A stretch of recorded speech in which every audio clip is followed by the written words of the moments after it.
Relax, unwind, and dream with Whispers of Time. Subscribe now for magical bedtime stories that calm the mind and soothe the soul.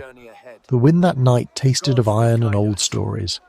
It moved through the fjord like a living thing, slipping between the cliffs and rattling the longships at their moorings.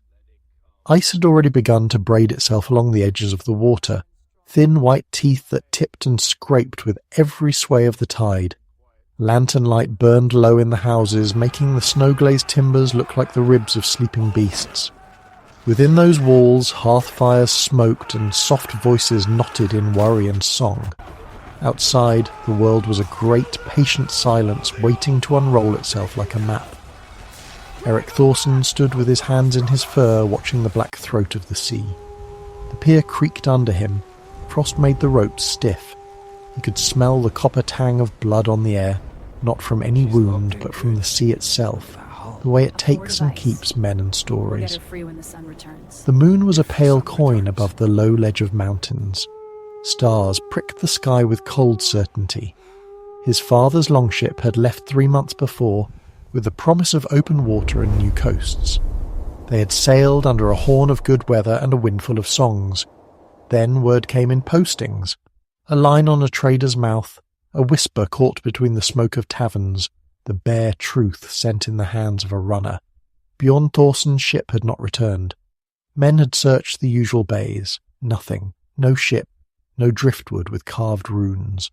Only the scrap of sail that might have been a gull's nest. The elders closed their mouths like iron and called it the sea's doing. It takes, they said, and sometimes it returns its own. Old Gunnar, who had rowed with Eric's father many years, said nothing at all the night news came. He only ground his teeth and stared into the flames until dawn. People whispered of ice, of currents, of the hunger that ate ships. Eric did not bring a whisper. He brought a decision. "You will not go," the Jarl said when Eric presented himself at the longhouse where the men gathered. The Jarl's voice was flat as a board, but it carried the weight of law. "There is madness in seeking what the sea keeps. You have your family, Thorson. You have a life." "I have a name," Eric answered. He was young but taller than many men, with hands that had already learned sea and rope. The Thorson name was a thing of stern measure in the fjord. Bjorn had been a captain of skill and stories. To Eric, a life without knowing what had become of his father felt like a map without its North Star.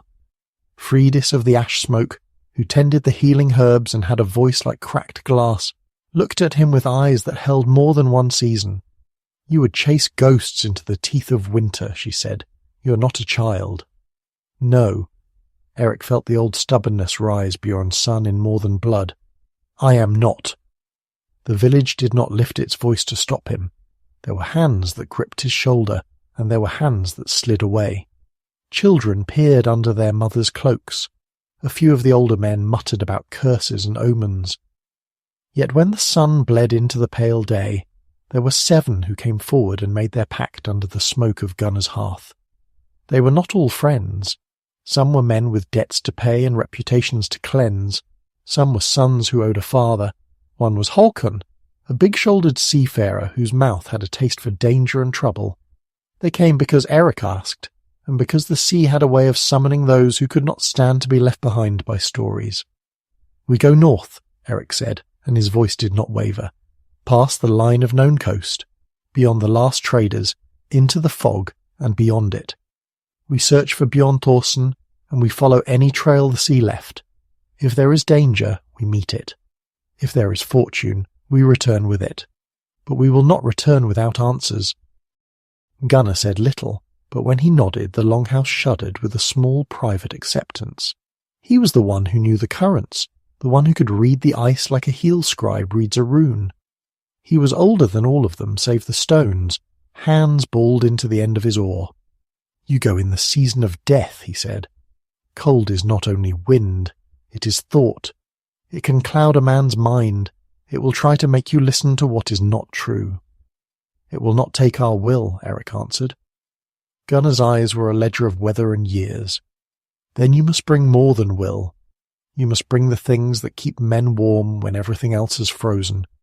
You must bring bread and sight and a promise. He turned to the others, and each man took up the same quiet oath. "We will row," he said. "We will push. We will hold the lines." They did not part without gifts. Fridis pressed a little packet into Eric's palm. The smell was of dried heather and something bitter. "A tea," she said.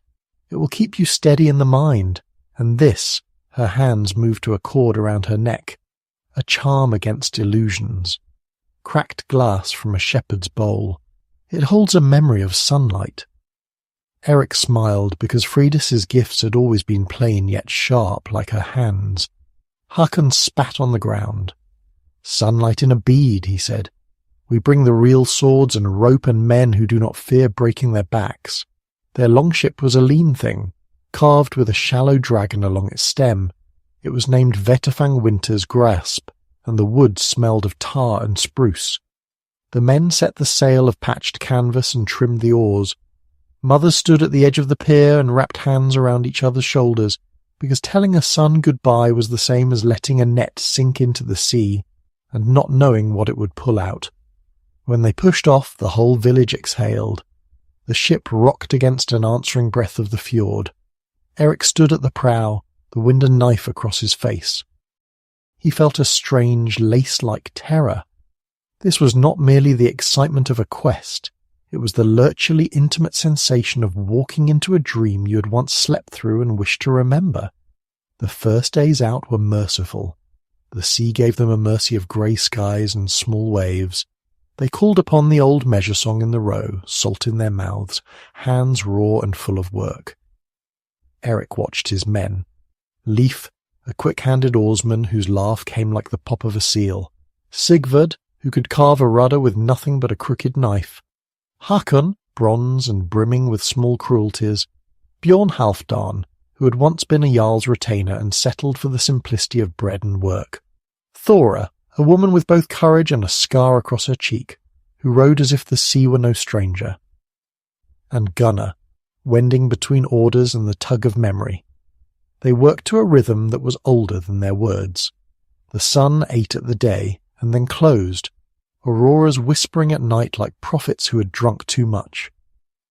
It was on the fourth night, when the sea moved like dark cloth under their hull, that Eric had the first hint that the world around him might be less solid than he believed.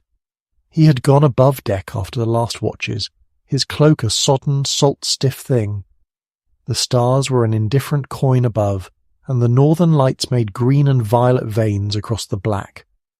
Gunnar sat at the ship's lee, traced with a stick the shapes of currents on a scrap of oiled leather.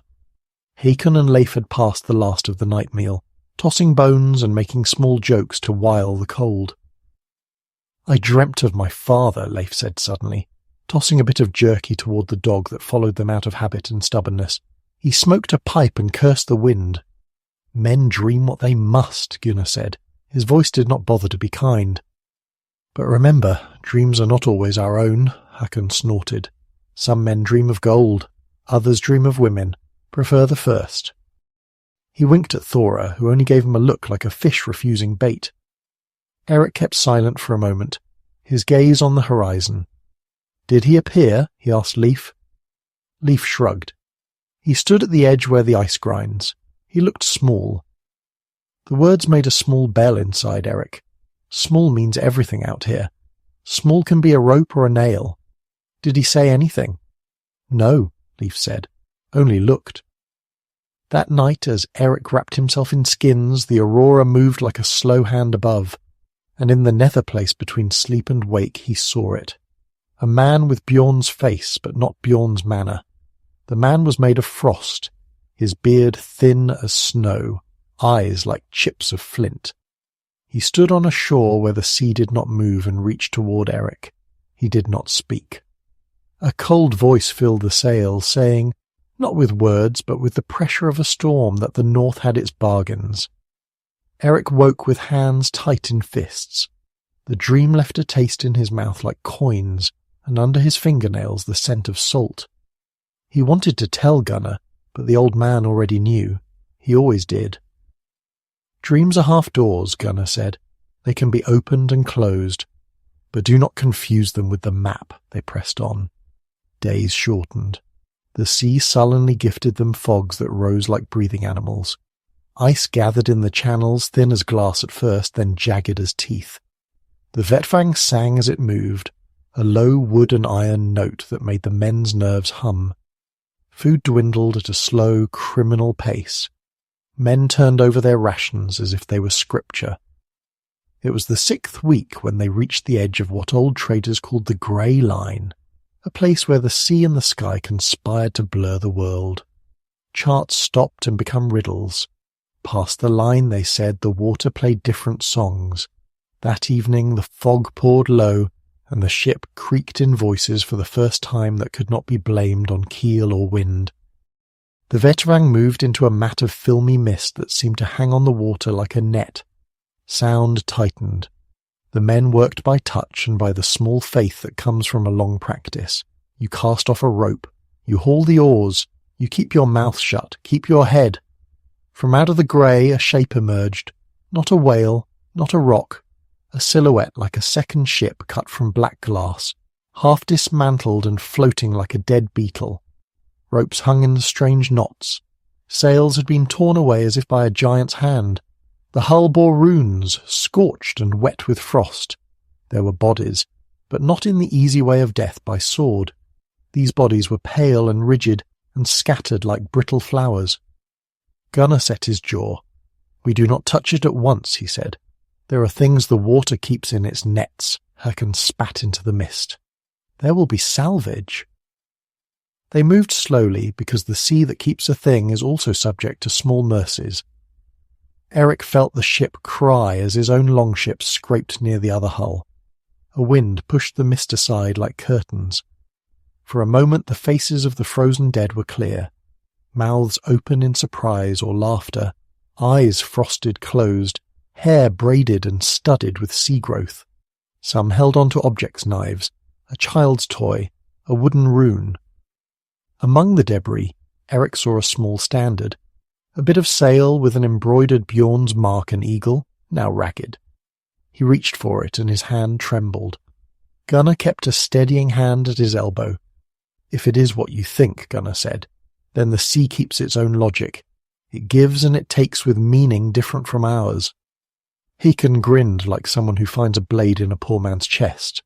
"We take what we can," he said. But when Eric touched the cloth there was no warmth. Instead a faint aching ring of memory opened, and he saw his father, not as a man but as a line on a map, a name in a ledger, a voice across a long sea, Bjorn standing with the same furrowed brow, the same impatient hands. The image pinched Eric's chest with a tenderness that was almost unbearable. They towed what they could. They took no bodies aboard. The superstition against the touch of drowned men was strong, and the crew feared the contagion of the sea's moods. They lashed the standard to their mast as a claim and as a question. It fluttered weakly in the breath of the ship, an accusation. That night as they ate, the aurora braided itself with colour and speed, as if a river in the sky ran east to west. Men fell into uneasy silence. Thora stirred the stew and pretended not to look at the line on the horizon. Sigvard whittled a small figure from bone and kept his throat low. Leif approached Eric quietly and offered him a small thing wrapped in oiled cloth. "Found it near the stern," he said, "a shard-carved wood with a mark." Eric unwrapped it. It was a small piece of a carved crewman's plaque, the kind that a captain might pin to his map chest. The mark was a bird, not unlike the eagle on the sail. Eric pressed his thumb into the grain and felt the ridges of a hand. It was a token. It was also a wordless accusation. The sea did not give easily. When it did not explain. Water and sleep and hunger ground on them. The crew's jokes grew less. Their glances were keener. Hakon's leanings toward recklessness became sharper, more dangerous. On a moonless night he knocked over a crate in the hold and laughed too loud. His breath fogged in the cold. "We burn the bodies and move on," he said once to the small crowd that clustered at the stern. "We are not coalmen who walk looking over shoulders." Gunnar's answer was a slow, sharp silence. Eric had not known the old man to be gentle with cruelty. The sea has another law, he said eventually. It doles fate unevenly. You cannot push fate into a fire, Hakon.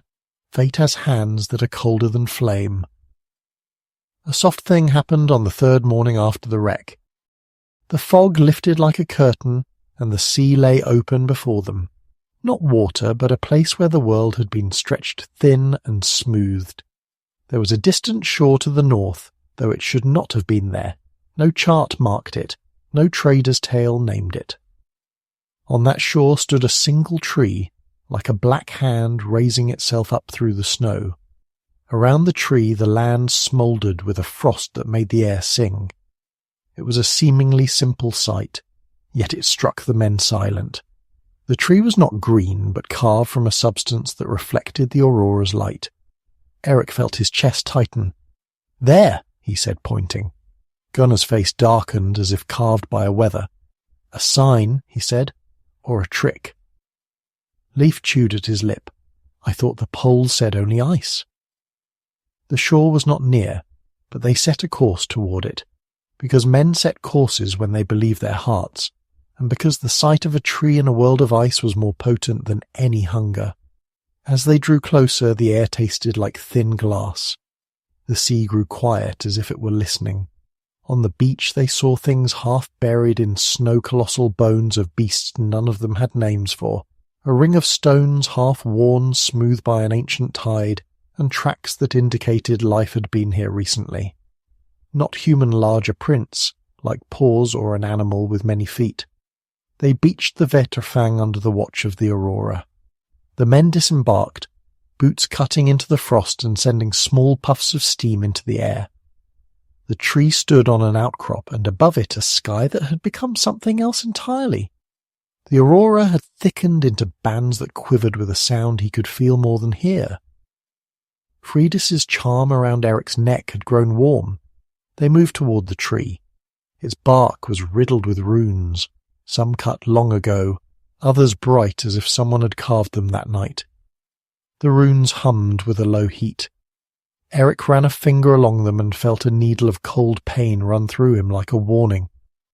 "Do you feel it?" Thora asked, and her voice held something like fear. Eric nodded. There was a scent in the air, not foul but sharply clean, like winter grass.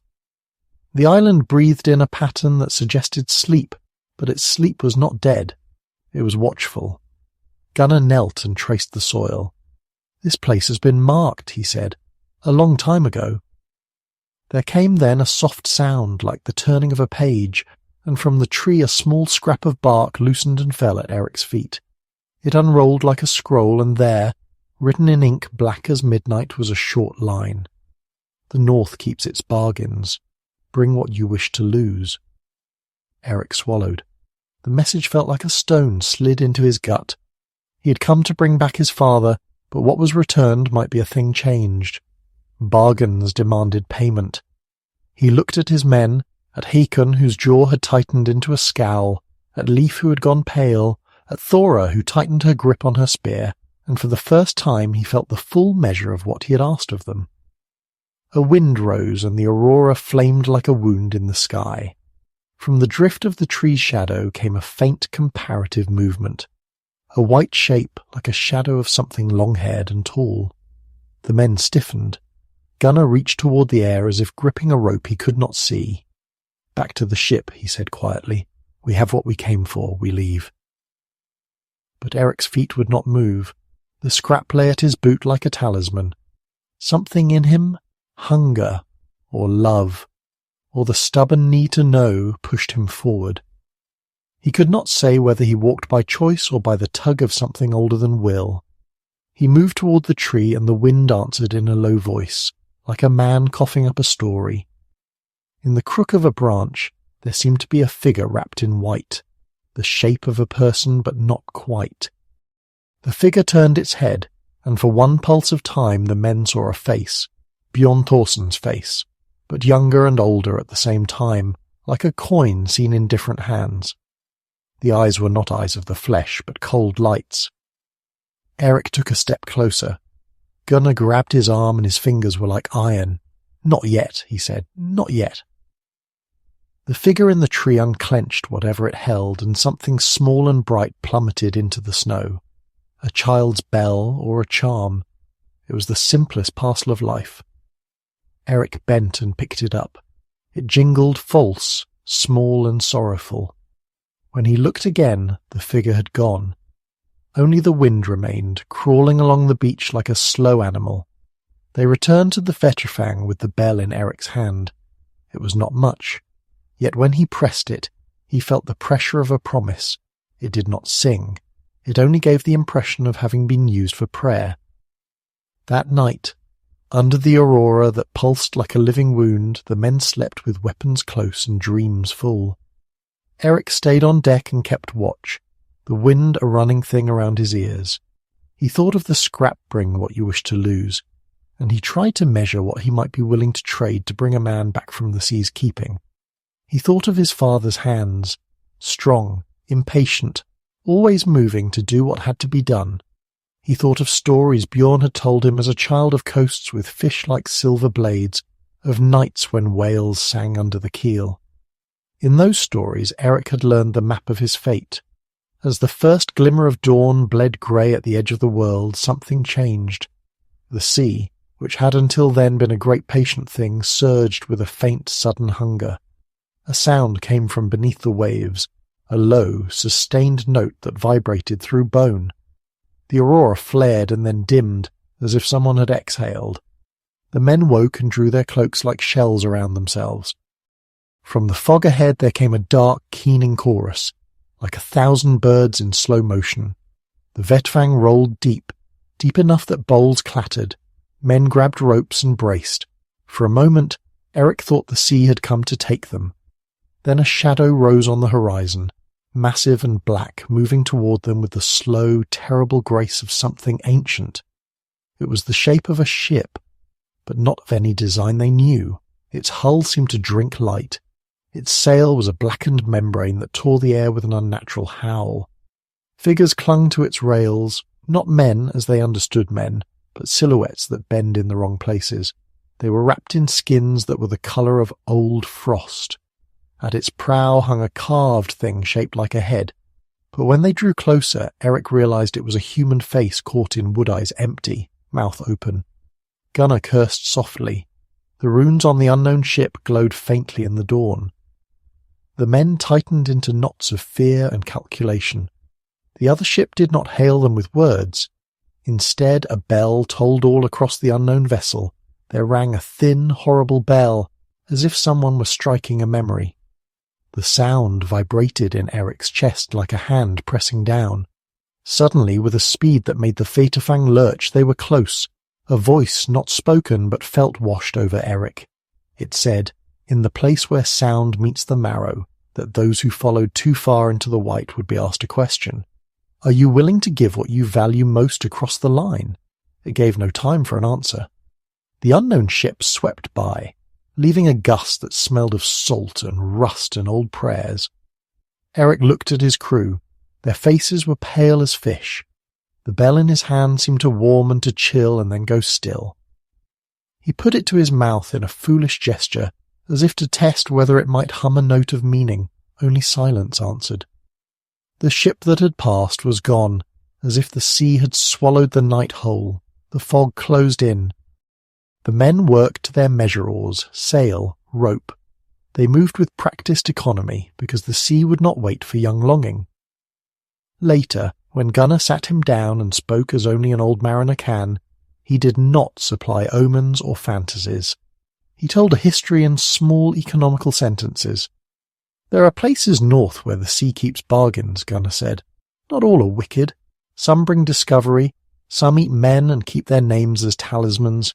You must understand, you cannot bargain and keep everything.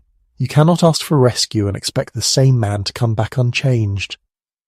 Eric listened, feeling the old Arctic words like pebbles landing in his chest. What will you take? He asked. Gunnar looked at him with a tired love. It takes what you are most afraid to lose, or what would make sense to it to take, he shrugged. It may be the thing you treasure most, or it may be the thing you think of as least. The sea is both wise and cruel. Eric thought of the bell in his hand and the glimpse of his father in the tree. He thought of the scrap of sail and the shard of carved wood. He thought of the oath he had sworn to the men who followed him. He closed his hand around the bell as if it were an anchor and held it like a secret. The Vetrafang cut into the fog. The world narrowed to a song of oar and wind, and the small talk of men who measure danger in shared glances. There were bargains to be made, and the North would demand its pound. Yet underneath the practical reckoning there was a thread of something else, an insistence in Eric's chest that the story of his father could be reclaimed not to the way it had been, but to a truth deeper than survival. If the sea insisted on a price, he thought, perhaps there were ways to pay it that did not mean giving up his soul. Perhaps one could trade not only with blood, but with memory, with oath, with the shape of love. The aurora angled like a blade. The men tightened the ropes and stared into the mist. Somewhere, far ahead, the world kept its own counsel. When the sun finally rose, it was a thin, stubborn thing, as if the day itself refused to be bought by the winter. And Eric, who had set out to gather a lost name, felt for the first time the long and crooked road that would run from the pier of his home to whatever shore waited beyond the fog. A road braided with bargains, with prayers and with the hard facts of sea, wind, and hunger. He did not yet know whether what he sought would be recovered, or whether in trying he would end by giving the North what it demanded. But he had chosen. The line had been crossed. The sea had answered. The story had begun. The sea changed like a creature with memory. Where once it had offered only cold and a flat indifferent expanse, now it drew lines, hidden channels, sudden eddies, the small mouths of currents that could swallow a man's strength and spit back nothing but a broken oar. Days blurred into a grind of white and steel. The Vetfang rode a world that wanted them small. To stay whole in it demanded that they learn its grammar. They found food when they could, seals hauled from the floes, a shoal of fish trapped in a warm tongue of water, an old trader's cache of salted meat in a drift of debris. But it was never enough to silence the small panic that gnawed at men's bellies. The provisions were counted and rationed like measures of prayer. The men watched one another with a new economy of looks, who ate quickly, who left his share, who pretended not to be cold. The small politics of survival made sharper griefs. Hakon's temper, which had been a blunt instrument before, grew into a brittle thing. He took to waking in the night and walking the deck as if to test his courage against the hull. One dawn he smashed his palm against the figurehead in a burst of fury, the sound like a struck drum. "The sea plays games," he hissed. "We are no children for its tricks." Gunnar only sat and watched the weather in a way that seemed to draw the future to him. He read the water the way a skald reads a verse. The curl of a current, a shadow under a flow, are the sea's syllables. When he spoke, men listened, for his words were small and measured, the kind that lasted long in memory. Eric found himself pulled between two hands, the practical world of tar and rope and ration, and the other world that had opened when the aurora flamed and the runes hummed, the world of bargains and questions that left more marks than answers. The bell at his side, which he had begun to wear on a leather thong, was both a comfort and a burr. He pressed it sometimes when sleep would not come, as if testing whether the metal could sing to him what the sea could not. On one morning, when the fog lay thick like a curtain, and the men's breaths were white as steam, a rocking sound came from beneath them, not a wail, not the thrum of currents, but a slow, rhythmic beating as if some huge heart under the waves had started to wake. The ship trembled. The water around them shivered. Something large moved under the hull, a shadow that shook at least one man to his centre.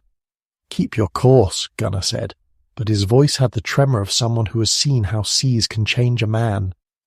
From the fog ahead came a tall black column, an iceberg as tall as a cliff, its face ribbed and polished like a giant's blade. But this one was different. It bore faces, hundreds of them, not carved but frozen into the skin of the ice. They were not the faces of sailors only. They were masks of animals and men, mouths open in forever screams, eyes glassed with frost. Some had runes incised across cheekbones, others held tufts of seaweed like hair. The sight of them made Leif gag as if the face had a smell. Eric stood rigid. The Vetafang drifted nearer, and Gunnar threw the lines to pull them out of the iceberg's lazy grip. For a time, nothing happened. The faces watched. The men averted their eyes as if the frozen crowd could read them. Then one face moved. Not animate in a human way, a trick of shadow, but the mouth opened and a sound breathed out, thin as a reed, and it made the deck pitch like a response to a bell. Men gripped rope. The dog that had followed them trembled and curled low, its ears flat. Hakon spat and cursed the sea in a dozen tongues. "Winds and hell," he said. "We have no time for such things." Gunnar looked at the iceberg as if it were an old enemy. He put a hand to his temple, feeling for a thought. "We do not take it. The faces are a warning. The sea keeps its collection." The iceberg drifted on, and as it passed, the faces turned away like sleep shifting. The Vetafang rode that passage with a silence thick as wool. No man spoke of the faces except in low mutters later at the meal. Freydis pressed her hands into Eric's palm then. No words. Only an old woman's gesture that might be prayer or might be a warning. Weeks wore into each other. The world grew narrower. Fog, ice, a stretch of sky that favoured the aurora. The men's hair began to frost at the edges. Fingers cracked. Bones ached. Sigvard's hands, usually deft, trembled when he tried to split a log. Thora grew both quieter and sharper, as if pain had compressed her edges into a blade. The sea did not show itself cruel every hour. Sometimes it offered small, exquisite favours. One twilight they cut through a patch of water odd as darkness and found a shoal of fish trapped like a captured thought. For one long day they ate well and laughed with a hollow joy that felt like prayer. Those days made the hard ones bearable. You eat as if to deny the sea its intent. You laugh as if to prove that men can still hold joy. But the bargains it would ask for were never explicit. They came in flickers, a lost awe, a man's fever, the taste of a childhood memory that fell off like a chip of skin when you tried to hold it. You would wake one morning and find that a small part of your story had been taken. It would not always be something valuable in the eye of men. Sometimes it was a name, a face, a song. But leave enough of those pieces behind and you might not recognize yourself when the day came to return. Mutiny grew like a slow mould at the edges of the ship. Hakon's insolence became the loudest rumour. He pushed at the boundaries of their order and found men who were ready to listen. Some were not. Bjorn Halfdan, with his history of being a retainer, kept to a quiet dignity that could still strike fear. He argued with Hakon more than once, fingers tightening on a table until the knuckles shined. "We follow him," Hakon said one blunt evening, leaning against the mast and letting the wind take his hair. "And for what? A name? A scrap? We could turn back with what we have and feed our families. We'll be heroes enough talking of the trip. Or we will be foolish and die for a ghost." Eric's jaw set. He could feel the men's eyes like small spears in his back. Leadership is a strange currency on a ship. At times a burden, at times a shield. Sometimes it is nothing more than the shape that a man makes with his words. "You came with a pact," Eric said. "We are a clan on this course. We do not throw each other away like old rope." Hakon scoffed. "Pacts mean little when hunger gnaws. You cannot row a man full of stories and hope." In the night something happened that would change the shape of their voyage. It was not the storm that men feared. They have storms, often. Weather is part of the job, but a strange stillness that fell over the boat like a lid. The wind died. The ice held still in the water like a herd of beasts beneath glass. The aurora dimmed as if the sky blinked. Out of that stillness came a sound that was not of any instrument. It sounded like a singing that had been chiselled into by centuries. Voices layered upon voices, a language that was the hiss of water and the weight of frost. The sound did not travel so much as it filled the air like a living thing. Men held their breath. Even the dog lay very still. Eric felt it at first as a pressure behind his eyes. Then, like a hand dipping into a wound, the song reached into him and pulled a memory free. A scene rose unbidden, as if a page had been torn out of his life and shown to him.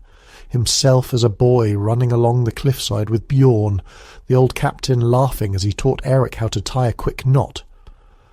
The memory shone bright with light, and then, as if the sea had blinked, the light was smudged away. Eric felt something loosen inside him, a small ache in his chest like a stone that had been there and was now missing. He could not name the ache in words. He only knew the emptiness of a place where a thing had been. Leif staggered and gripped the rail. He began, then stopped, as if words had been cut from him. Thora put a hand on his shoulder. Gunnar looked at the men with an old private sorrow. When the song ended, Hakon laughed in a high, brittle way that made Eric's skin crawl. "A trick," he said. "The sea steals memory and calls it a blessing. We will not be beguiled." But not everyone agreed. A strange surrender crept into the men. They were tired. They had been given memories to trade in and had found their pockets lighter. When you lose a song, you are poorer than if you lost a boat. Memory fed identity. The sea was, for all its cruelty, very clever. It was on a night like that a shape moved beneath the waves and rose in the half-moon like a black tree. They saw it coming long before it reached them, a low fog that moved like a living animal, and a column of sea that swirled in the centre of it. The Vetfang drifted toward the place where the water gave way to a mouth of blackness. The men braced. Gunnar did not look at them as if to comfort. He only hummed a small old tune and tightened a knot. From the centre of the black column a figure rose, an old woman standing on an overturned keel, her hair like a net of seaweed, beads of frost in her beard. She did not walk so much as float. Her eyes were entirely pale like a storm's gull. Around her waist hung trinkets, bits of wood and bone, and little bells like the one Eric had retrieved from the tree. "Give me a name," she said. Her voice was the slow scraping of kelp. The sound did not so much enter ears as move through the chest. Eric felt the words twist in his throat. He forced himself to step forward. "Who are you?" he asked, for that was what you asked the old things that moved like questions across the sea. The woman's smile was the arc of a net. "A keeper," she said, "a collector of promises. I am what the North calls when it is hungry for story. I come to ask, what will you trade to cross?" Gunnar's face folded into a map of stern lines. "We will not trade our souls," he said. "We are men of the sheltered fjords. We take our chances on the oar." "Every man trades his soul in some way," the woman said. "A father trades sleep for a child. A captain trades his rest for his crew. I ask for a conscious trade. Make it worth the North's attention." Eric thought then of the scrap of sail and the carved shard, of the bell that seemed to hum when he touched it. He thought of the bargain written on the tree "Bring what you wish to lose," and a cold, small panic opened in his chest. If this were a test, what would he offer? What could he? Memory was a rumoured currency here, but to give up memory was to give away the thing that made you. To give away blood was a finality. To give away oath might mean the breaking of a man's honour. He could feel Hakon's eyes on him like a challenge. If he did not make a choice, the men might take one for themselves. Leadership requires a visible spine when wind and temptation press. Eric realized with a sudden clarity like a slash of light that leadership here was not merely guiding a ship. It would be naming what was to be sacrificed. That naming would make the sacrifice real. He could not speak then. His voice faltered as if the sea had touched his throat. The woman's eyes bored into him, patient and ancient. "You will choose," she said, "or the sea will choose for you." Gunnar's hand closed on the rail and his knuckles flashed white. He looked at Eric with an expression that could have been pity or trust, hard to tell. "Make it be something that makes sense," he said softly. "The sea answers plain things." Eric thought of Bjorn Hand's thick, the way he used to carve small wooden birds for Eric's childhood, a name that felt like an anchor. He thought of the bell, small and bright, a child's talisman. He thought of the oath that had led men to follow him, and he thought most of all of what it would mean to take a man back whose heart had been softened by the frost. Would he be the same father to Eric? Would Bjorn's laugh still hold the old impatience, or would he be a husk shadowed by a trade made in cold? He did the thing he feared. It was the only answer that felt both honest and bearable. "I offer what is most mine," Eric said. His voice was small but clear. "Not my life, not my honour, but the one thing I value above any treasure, my memory of my father as he was before the sea. If you return him changed, I will give you my certainty of him, as I remember his laugh, his rough hands, so that if the north keeps the flesh, it may not keep the story. Let the sea hold the shape, but not the name." The woman's mouth worked. "You would cut the name from your chest," she said. "You would give away what makes you ache. Stern bargain." Eric's hand wrapped around the bell until it hummed with his skin. "I would rather the man stand and be changed than that the name be lost entirely." Around him the men watched. Some looked at him with pity, others with the thin approval of those who would rather follow than lead. Hakon's eyes slitted. The thought of such an exchange annoyed him. "You give what you should keep, Thorson," he hissed. "You're soft for it." Gunnar's answer was a small, bitter sound. "Clever men make bargains to their strengths," he said. "If the sea wants what you give, it will take it, and you will be the same, but with one less hurt on which to hang your courage. If it refuses, then you have gambled on a truth." The woman nodded slowly, and from the black column a wind like a paper breath unfurled. "So be it," she said. "Trade what you may, but know this. Bargains bind. Names can be lost properly, or they can be kept wrong. The North takes with artistry." Eric felt a small tightness in his chest, as if a stitch had been placed there. He bit his lower lip and let the bell hang out from his fingers. He whispered the name he had been born with, Bjorn Thorson's name, and then, as if giving a coin to a beggar, he let a memory go. The exact scent of whale oil on his father's cloak mixed with spruce, the cadence of the laugh when it came out as a snort, the way a thumb would rub the edge of a knot until it sat right. He let those things go like stones dropped into deep water. The woman took nothing physical out of him. The trade was of memory and not of flesh. But as each detail left him, the world shifted. The absence was curious. It felt not like deletion, but like a removal that made room for other things, new grief perhaps, new questions. There was pain, yes, a small loss, but along with it a clear-eyed notion that if the sea returned his father, it might not be the man Eric had loved. He had made a choice. The woman lifted her hands and a wind moved through the air, sweeping the ship's deck in a small, clean gust. The fog thinned. The faces in the ice seemed to lean away.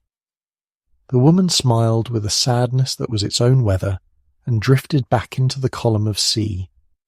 "You've paid a price," she called as she faded, her voice like kelp. "Remember that not all bargains are neat." The fog parted then like curtains drawn. Ahead the horizon opened, and for a moment the world showed itself as neither kind nor hostile, only vast. The Vetfang rode through the thin seam. The bell at Eric's side felt somehow lighter and heavier at once. It was lighter because a weight had been given away, and heavier because what was given was ineffable. Gunnar touched Eric's shoulder. "You have saddle and burden," he said. "Hold them well." Hakon muttered his displeasure and drifted off to his corner, where he began to sharpen a blade with a renewed, savage patience. The ship moved on, and so did the men, whose faces had been rearranged by bargain and fear. The trade had been made. In the ledger of the north, ink had dried. They sailed for 3 days through water that seemed to think about them. Then, one dawn when the sky was the colour of bone, smoke rose on the horizon, thin and grey, such as it might from a life beyond the unmarked maps. The Vetrafang turned its head toward it like a hound that perceives scent. "What do you make of that?" Leif asked. Wonder and hunger tangled in his voice. Gunnar squinted. the way an old man might read a poorly inked rune. "A sign of life," he said at last. "Or a trick. Keep your wits. The North has many tongues." They approached cautiously. The shore they found was not the wild rock of an unvisited island, but something else, a ribbon of land where a small settlement had been clinging like a barnacle to the sea. Houses stood with roofs like broken teeth, smoke curling from chimneys. There were people moving, small figures wrapped in furs, hands busy at tasks. They looked at the Fetterfang with a mixture of curiosity and wariness. Eric felt a spike of hope, as if a needle had pricked him awake. If there were people here, then perhaps there was a market of information, a fellow traveller with a tale, perhaps a name, perhaps Wyld thought his father. They dropped anchor in a calm cove and brought the small longboat ashore. The shore smelled of kelp and smoke and something sharp that Eric could not put a name to. As they stepped onto the pebbled land, the villagers watched them. A child at the water's edge held a wooden bird and stared. An elder came forward, a woman with hair like frosted wool and eyes sharpened by wind.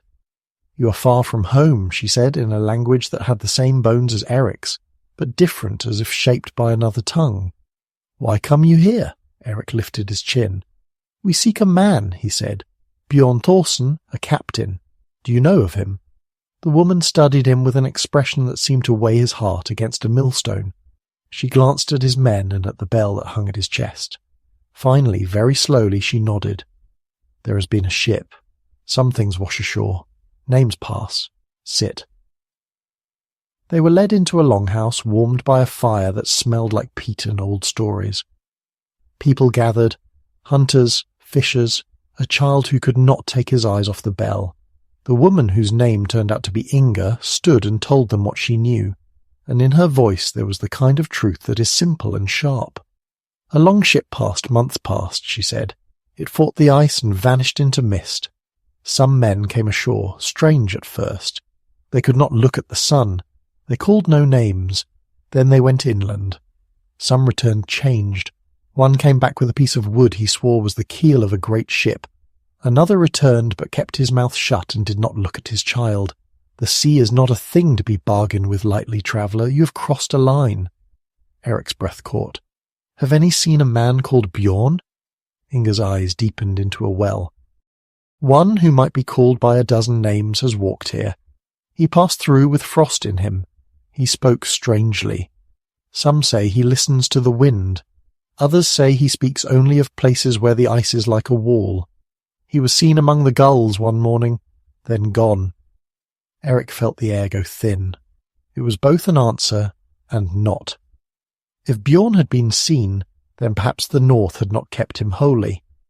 But the descriptions were blurred with superstition. That night, as they slept on straw in a longhouse whose walls smelled of smoke and fish, Eric dreamed not of his father, but of the woman in the sea once more, collector and keeper, her eyes pale as gulls. When he woke, his hands clenched around a memory that now slotted into place like a missing tooth. They had found signs. They had found a shore and a story. They had not yet found Bjorn. Outside, the wind carried a whisper that could have been a prayer or a threat. Inside, men slept with weapons near. The bargain remained a living thing between them, patient and relentless. The North had accepted payment. Whether it would pay back the coin with flesh or with a hollow mockery of flesh was a question that would press upon them like a tide. Eric walked out into the night and lifted the bell to his lips. He did not ring it. The sound would be too loud for a place where silence carried like a blade. Instead, he let the metal cool against his skin and thought of what he had given. He had traded memory to buy a chance. The trade was made. Now all that remained was the long, slow work of discovery, a thread to follow in the great, cold tapestry. And somewhere beneath the slow motion of the sea, the North watched and smiled with a secret reserve for those who knew how to keep names. They left the longhouse before dawn, when the world was the colour of old bones and the air tasted like an unsmoked pipe. Inga's village had given them small kindnesses, dried fish wrapped in waxed cloth, a skin for Gunnar, and a map drawn in charcoal that showed jagged inlets and a river that ran inland like a black vein. The map was more suggestion than certainty, a hand's memory of place rather than a chart. The North kept its specifics close. Men who came to those shores traded detail for story and left with a map full of blanks. Eric led his men inland. Their boots sank into packed snow. The wind shaped their breath into small ghosts. The land rose away from the shore in a puckered expanse of tundra that gave way to a low ridge. Beyond the ridge lay a valley like an open hand, and at the heart of that valley the men before them told stood ruins, stone circles, crumbled halls, and tracks that suggested life, or something that had worn the shape of life. They moved in a line of mute determination. Thora kept watch on their flanks. Her spear sang when she walked. Leif carried the carved shard they had found, watching its mark like a superstition. Hakon walked with his hands deep in his furs, scowling at the world as if the world were a debt he had expected to collect and had not yet received. Gunnar walked with the slowness of one who measures every step.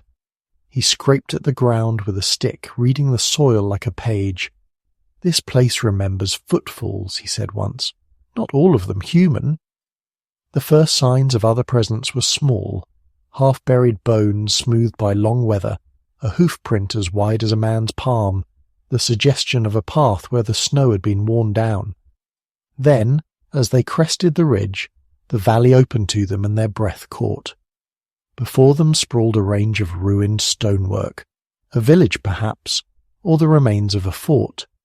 Roofs had fallen in, longhouses were half swallowed by drift. Ice rimed the edges of what had been walls. In the centre of the open, a ring of carved stone stood upright like the teeth of some sleeping thing. The stones bore runes older than any Eric had seen, their script curling like waves frozen on rock. Between the stones there were piles of objects, broken spears, a child's wooden toy frozen half-buried, a shield half-embedded in ice. The air above them trembled as if with memory. They moved into that place like men moving through a tomb. Something about the way the snow lay too neatly, almost as if it were arranged, made the hairs along their necks stand up. The dog that had followed them nosed at a frozen mound and whined. Leif knelt and brushed snow from a shield. Beneath the frost was a painted bird, wings splayed in a design like the one on Bjorn's sail. "This was a fighting place," he said. "People died here long ago." Eric's stomach gave a small, sick twist. It was not only the sight of the bird that struck him. It was the rhythm of the place. The layout of the stone ring seemed to be written to catch the wind, to channel it into a song. The runes on the stones shimmered faintly as if with trapped aurora. When he put his palm to one, a cold shot up his arm and a brief image stamped on his mind men in dark cloaks leaning over a map, a cry like a bell, a face that had the half-recognition of his father. The image was gone as quickly as it had come, leaving Eric with a hollow that felt like receiving a wound in a place you could not name. They set up camp within the ring, not out of bravado, but because the circle made a shallow hollow that broke the wind. Thor and Leif scouted, cutting small branches for fuel. Sigvard whittled a spear from bone and hummed a thin tune. Men moved about the centre like wary animals. Gunnar walked the circumference slowly, hand on each rune as if blessing each with a name. At night the fire cracked and threw shadows like secret shapes against the frozen stones. Men told half-stories to keep each other awake, tales of traders who bartered songs, of ships that came back with flesh and eyes that did not look like they belonged to land, of nights when northern lights braided into the sails and ships sailed with ghosts at their helms. Inga's people had frightened them into belief, and in belief the stories grew heavy as anchors. "Do you think he walked here?" Leif asked finally, breaking the low murmur. He had fried fish, and held it like a small defiant offering to the dark. "Perhaps," Eric said. His voice had the tired tightness of someone who had given away a good sleep.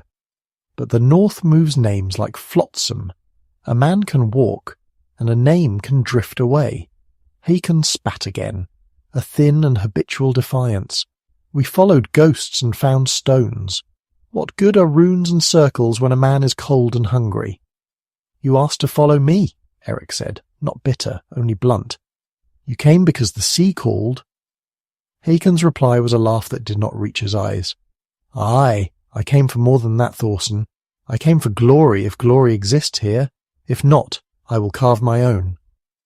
The night closed slow and watchful. Eric took the bell from his neck and turned it in his fingers. It felt dry and slightly warm after the day's toil. He thought of the exchange he had made, how the memory of his father's laugh had been softened, and a worry prickled. Had he given away more than memory? If names are the bones of stories, and stories the skeleton of a man, had he reshaped the very frame of what he sought? Around midnight, the aurora folded down near enough that it made the snow glow faintly. The stones in the circle caught that light and seemed to drink it. One of them, the tallest and most crooked, bore a shallow hollow like a basin. Eric, unable to sleep, wandered toward it. In the basin lay frost, and at its centre a small pale trinket, a bit of leather threaded with tiny bleached beads. When he reached for it, the sensation was like taking a name from a resting mouth, delicate, reverent, and with the weight of silence. He picked it up and felt once more the curious tug of memory, but this time it was not his own memory that pressed at him. It was a shadow of someone else's life, a brief and sudden image of a child laughing as a bird made a poor mimicry of the sound. The image dissolved. Eric felt a quick and inexplicable sting, as if the child's laughter belonged to him by some small law he could not name. He wrapped the trinket in his cloth and slipped it into his pack. The night closed further. He returned to the fire where Gunnar was awake and looking at the sky. "You found a name," Gunnar said without looking at him, "or someone left one for you." "I don't know," Eric admitted. "It felt borrowed." Gunnar nodded. "Names move here. Sometimes they are gifts and sometimes they are traps. Be careful what you keep." The following dawn, Thora and Leif returned from their side scouting with news. They had found footprints leading away from the stone circle toward the river valley. Prints not entirely human and not entirely animal. The prints widened as they went, then narrowed to a single track that climbed toward a knoll. They followed the track. It took them to a shallow cave in the rock face, half hidden by a veil of icicles. Within the cave the air was less bitter and carried an old sweet smell dried herbs and something like smoke. There were signs of habitation, a clay cup, the remains of a corded blanket, and a simple wooden ladle. It looked as if someone had left in a hurry and meant to return. Leif whistled under his breath. "Someone here not long past," he said. "Maybe weeks or months." They moved deeper, and the cave opened into a small chamber where the walls had been scored with runes. On a shelf lay a leather-bound book, its cover salted with frost but otherwise intact. Eric's hands went to it as if of their own accord. The leather opened with a soft, broken sigh. Within were notes and drawings, maps of sea routes, small sketches of birds, and a list of names. Bjorn Thorson's name lay there, scrawled in a hand that might have been his. Beside it, in a different stroke, was a mark as if someone had drawn an eagle and then tried to erase it. Under the name someone had written, in hurried, cramped letters, "He listened to other winds. He went beyond what we asked. He forgot the songs he once sang to his son, but taught new songs to ice. Keep watch on the bell. The sea will ask for what it wants. Name is the thread." A sound came from outside the cave as if someone cleared their throat. The men froze. Eric tightened his grip on the book. "You read that?" he asked, his voice small. Leif nodded, his face thin. "It's like a list, like someone kept track." "It means he was here," Eric said, "or someone who knew him." They carried the book back to the ring of stones like a found relic. The book's presence made the circle around them feel less like a tomb, and more like a place that had been inhabited by the living and then abandoned by them for reasons no one wanted to tell. That night, as they read the book by the fire, the entries unfolded like a small private chronicle. There were sketches of an old captain with certain peculiarities. Bjorn's odd habit of carving small birds, the way he hummed when his hands were busy, and in one scrawl a note about a man named Eric, which in old script looked like the same as Eric's own name. The pages smelled faintly of spruce and whale oil, and something like sorrow. On the last readable page the writing became cramped and the ink smeared as if written in haste.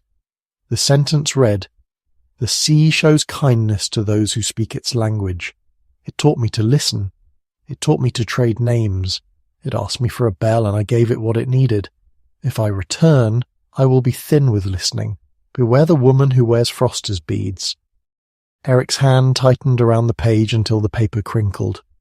The word bell made his throat close. He put his palm to his mouth as if to taste the page. Gunnar closed the book and looked at them all with a slow, almost reluctant acceptance.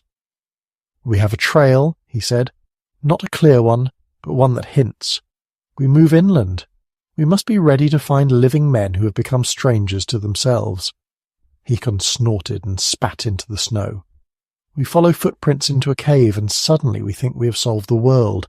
I will not be led like a sheep." "You may be the first to run home," Eric said. His words were not cruel. They were the steadiness of a man who had to keep his band from splintering. As they planned, clouds gathered. The wind started to carry the taste of a storm. Gunnar's face tightened. "Storms here are not all weather," he said. "Sometimes they are responses. The land answers." They made for the river valley, following the book's sketches and the prints on the snow. They moved in a longer, more careful formation, the men's senses sharpened by the knowledge that something deliberate had moved through this place, and that it had not done so without leaving a trace. On the third day, they found a small cottage. It was not in the shape of the longhouses by the sea, but a squat, stout structure with low eaves and a door that had been forced open. Inside it smelled of animals and dry herbs. On a table sat a bowl with a ring of salt and a small trinket, a child's bell, small and dented, its metal weathered, and upon it a carved Marken eagle, low and nearly erased. Eric felt the world narrow to a single point. His hands moved with a speed that was almost panic. He picked up the bell and held it to his face. It had no sound when he shook it. The metal was stiff with cold. Yet when he pressed it to his ear, there came a memory, not his, but another man's, layered gently over his own. Bjorn's hands patting a child's head, a small word whispered that Eric no longer remembered learning, but which somehow sat behind his eyes.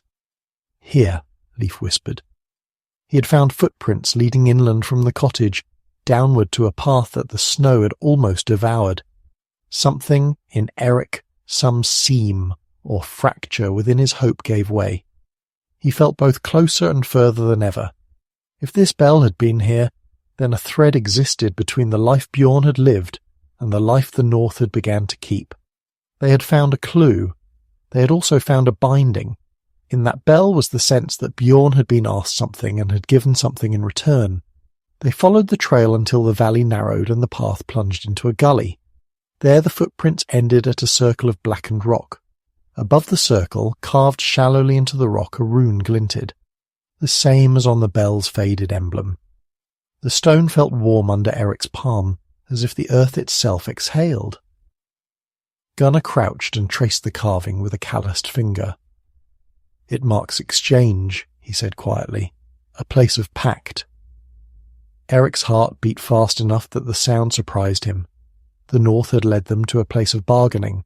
The memory of what he had given returned like an echo, and he felt the small sickness of someone who has pawned something, not yet seen what the lender will do with the coin. As night fell, they camped in the gully. The wind seemed to circle them like a mouth. No man spoke above a whisper. Eric sat with the bell in his hand and turned it over. It felt now less like a lute and more like a question handed to his palm. In the dark, the aurora spun like a slow, half-forgotten dream. He thought about bargains and names and the strange economy the North kept. He thought of Bjorn's laugh, now a smudged and softened thing, and he thought of the trade he had made. He wondered whether the North would return flesh first, or whether it would show him a shape that had his father's face and not his father's music. He did not know which would be crueler. Sleep came thin and stitched. In the small hours he dreamed not of his father, but of the woman who wore frost as beads. She stood in water up to her chest and called numbers like seabirds. When he woke, his throat still tasted of salt, and his hand had unconsciously closed around the bell to steady himself. In the morning, the men rose to a world rimed with white. The tracks they had followed continued into a jagged pass where the valley throttled itself to a narrow throat. They moved through the pass with weapons out and hearts bared. The air grew thinner. The sky was the dull, hard light of an age where sun was remembered more than seen. And at the pass's end, as if waiting with a patience that could have been measured in centuries, stood a figure. It was not the pale-bearded Bjorn they had hoped to find. It was a man cloaked in skins, his hair hanging in frozen braids, his face waxen and spare. He stood in the snow like a man who had not yet decided whether he belonged to the living. When he turned toward them, Eric felt the world fall into a strange quiet. The man's eyes were not empty. They did not glitter with frost. They looked at Eric with a slow recognition and the smallest, most astonishing shame. "Eric," the man said, and the name was like a small breaking. It was Bjorn's voice, older, eaten by wind but still his father's, in the way a familiar coin is recognized by the thumb. Eric moved without thinking. Years condensed into the space between one step and another. He closed the distance and reached for the man, his father, and when their hands met, something in the air shifted like the closing of a door. Bjorn's hands were colder than Eric expected. They smelled faintly of fish and cold things. There was a stiffness to them, as if they had been shaped by a different latitude. Yet underneath that newness was the looped muscle of the man who had once taught his son to knot a rope. "Father," Eric said, and the name felt like both prayer and accusation. Bjorn looked at him, and for a long moment he seemed to be searching his face as if scanning a map. "You came," he said slowly, as if the word was a path he had to find his footing on. "You should not have." Eric's chest tightened. "We came to bring you home." Bjorn's mouth twisted, and the expression was half laugh and half grief. "Home," he echoed. "Home. The North is generous with meaning." Gunnar stepped forward, wary and measured. "Bjorn Thorson," he said with the steadiness of a man who keeps lists. "You are wanted in your village. There are questions we have. You left. We followed. What happened to you?" Bjorn's eyes flicked to the bell at Eric's neck and then away. For the first time a flinch passed across his face, as if some internal memory had been pricked. He reached into his cloak and took out a small thing wrapped in oilcloth, a piece of carved wood, damp with sea smell, worked into the figure of a bird. He handed it to Eric. "It keeps my hours," Bjorn said. "It keeps me remembering what to look for when the water sings. It remembers. The sea taught me a different song. It is easy to forget the old verses when the new one is louder." Eric felt the edges of understanding curl and tear like paper in the wind. He looked at his father and saw a man who had crossed a line and paid it with pieces that were no longer visible, who had come back with a part of himself traded to a sea that delights in commerce. "You gave it something," Eric said, the words more a statement than a question. "You traded." Bjorn's face softened and then hardened with a sorrow that had inhabited him like a small animal. "We trade to live," he said. "It is a rough law. You do not understand until you stand where the North asks. It asked me, and I gave. I thought I made a bargain clever enough to keep the shape of things. The sea keeps things its own way, son. It will not be bound by our sense of fairness." Eric wanted then to lunge forward and force from his father an accounting what had been given, what remained, whether the laugh he remembered would return like a coin becomes clean with washing. But he held back. The truth of it was raw, and the North had ways of turning questions into knives. Hakon's voice cut across them like a rope being snapped. "Well," he said, leering and dangerous as a man who smells victory, "you have your man. What now? Will you drag home a husk and call it a debt paid? Will you take him as he is and pretend the sea has been kind?" Eric felt anger rise and then a colder resolve descend. "We will listen," he said. "We will see what parts can be brought back. We will not trade any more without knowing the cost." Bjorn looked at his son with something like pity and pride braided together. "You have been brave," he said, in a voice that was part pretense and part genuine. "You have bargained for a name. I do not know if you will be happier with what remains, but you have chosen. You are your father's son, and also not." The wind took the words and folded them into its grey. The men stood in the pass, the ruined valley behind them, and the deep unknown ahead like a mouth. The bargain had yielded a man, thin and altered, but alive. The North had answered with both the gift and the wound. They set a watch that night with Bjorn wrapped in furs. He slept fitfully, and in sleep he muttered fragments of songs that were not all unfamiliar. Sometimes he sang a line Eric half remembered. At others he hummed strange cadences that set the dog to whining. Eric sat by the fire and turned the bird carving over in his palm. He thought of names and of bargains, of the cost of retrieval and of the strange economy they had stepped into. He had given away his father's memory so that the man might return in flesh. He had thought to spare the man the weight of expectation. Yet even as he had attempted mercy in trade, the North had folded his kindness into its own ledger. Outside the watch, the aurora moved like an arm across the sky. In the hush between its bands, Eric heard something, maybe a whisper, maybe the turning of the world. He tightened his grip around his father's carved bird and wondered whether the thing that had been returned to him was the salvation he had hoped for, or the next version of a long and wounding lesson. Some bargains return currency in the form you expect. Some return only the sound of coins in a hollow enough to make a man believe he has wealth, but not enough to buy him a home. They had found Bjorn, but the cost had been paid, and the ledger marked. The North awaited their next move with the infinite indifferent patience of things that do not need haste. In the morning, with the sky like pale iron, they began the journey back to the sea. Each step felt like a stitch in a wound closing, but with soreness that did not fade. Bjorn walked between them, not entirely secure on his feet. He showed them a map of new islands and strange currents, and between the lines he told stories of the sea's music and of being taught to listen to the groan of the ice. He did not, however, sing the old songs for Eric with the same tenderness. As they moved, Eric realized a strange thing. He did not feel the immediate emptiness he had expected from his bargain. Instead, there was a slow, subtle rearrangement. Moments that had been bright before, his father's small jokes at the pier, the way hands had clapped, were now softer at the edges like sketches in washed ink. He could not call them up as readily. They hovered like candles behind glass.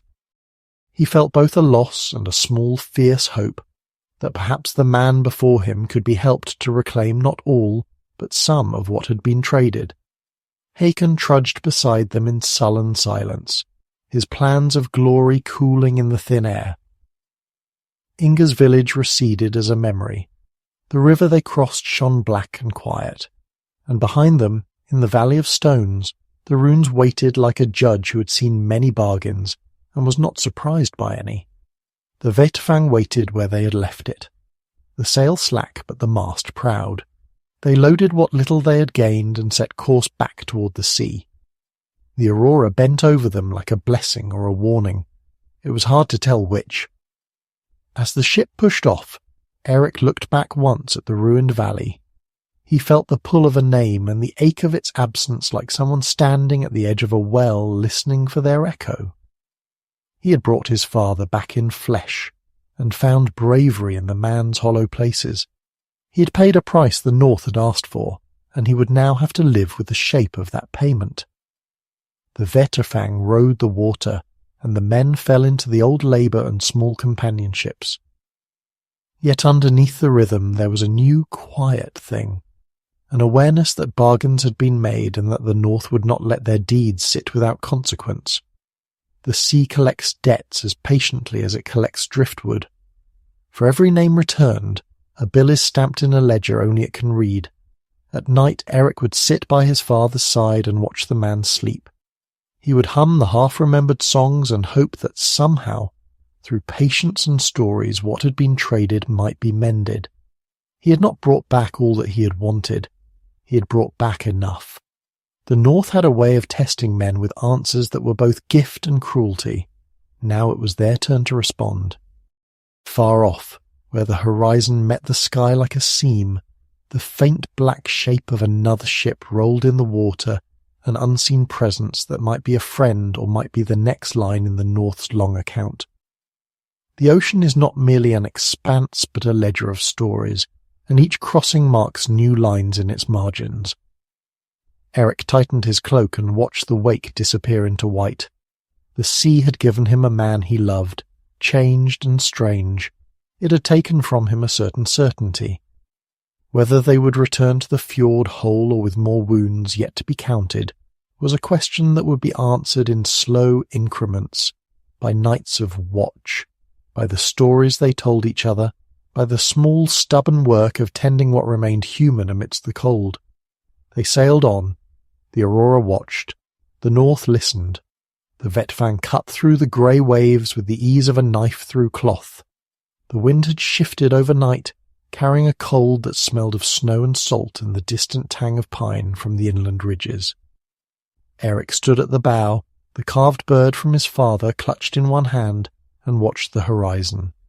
There was a rhythm to the sea he had not noticed before, a cadence that matched the pulse of memory itself, slow, inevitable, and punctuated by the occasional roar of distant ice or gulls wheeling high. Bjorn walked the deck with a careful, deliberate gait. His eyes scanned the horizon in ways Eric could not decipher, sometimes looking past the waves, sometimes staring at nothing at all. There were moments when he hummed fragments of an old song, a melody that Eric remembered faintly from childhood, but now carried a strange, unearthly resonance. Each note seemed to call something in the north toward them, and Eric felt a tremor under his feet as though the ship itself recognized the sound. Leif and Gunnar moved among the men, checking sails, untangling lines, and offering half-whispered instructions. Hakon scowled from his post near the mast, restless, a man unused to patience, and Inga tended to the small stores below deck, organizing dried meats and berries while keeping an eye on the dog, which had become restless at the rhythm of the waves.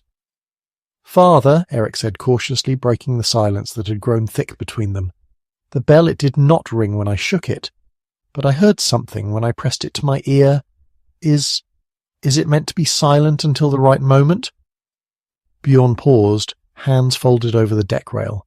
His breath steamed in the cold air. "It is a name," he said softly, "and names are tricky things.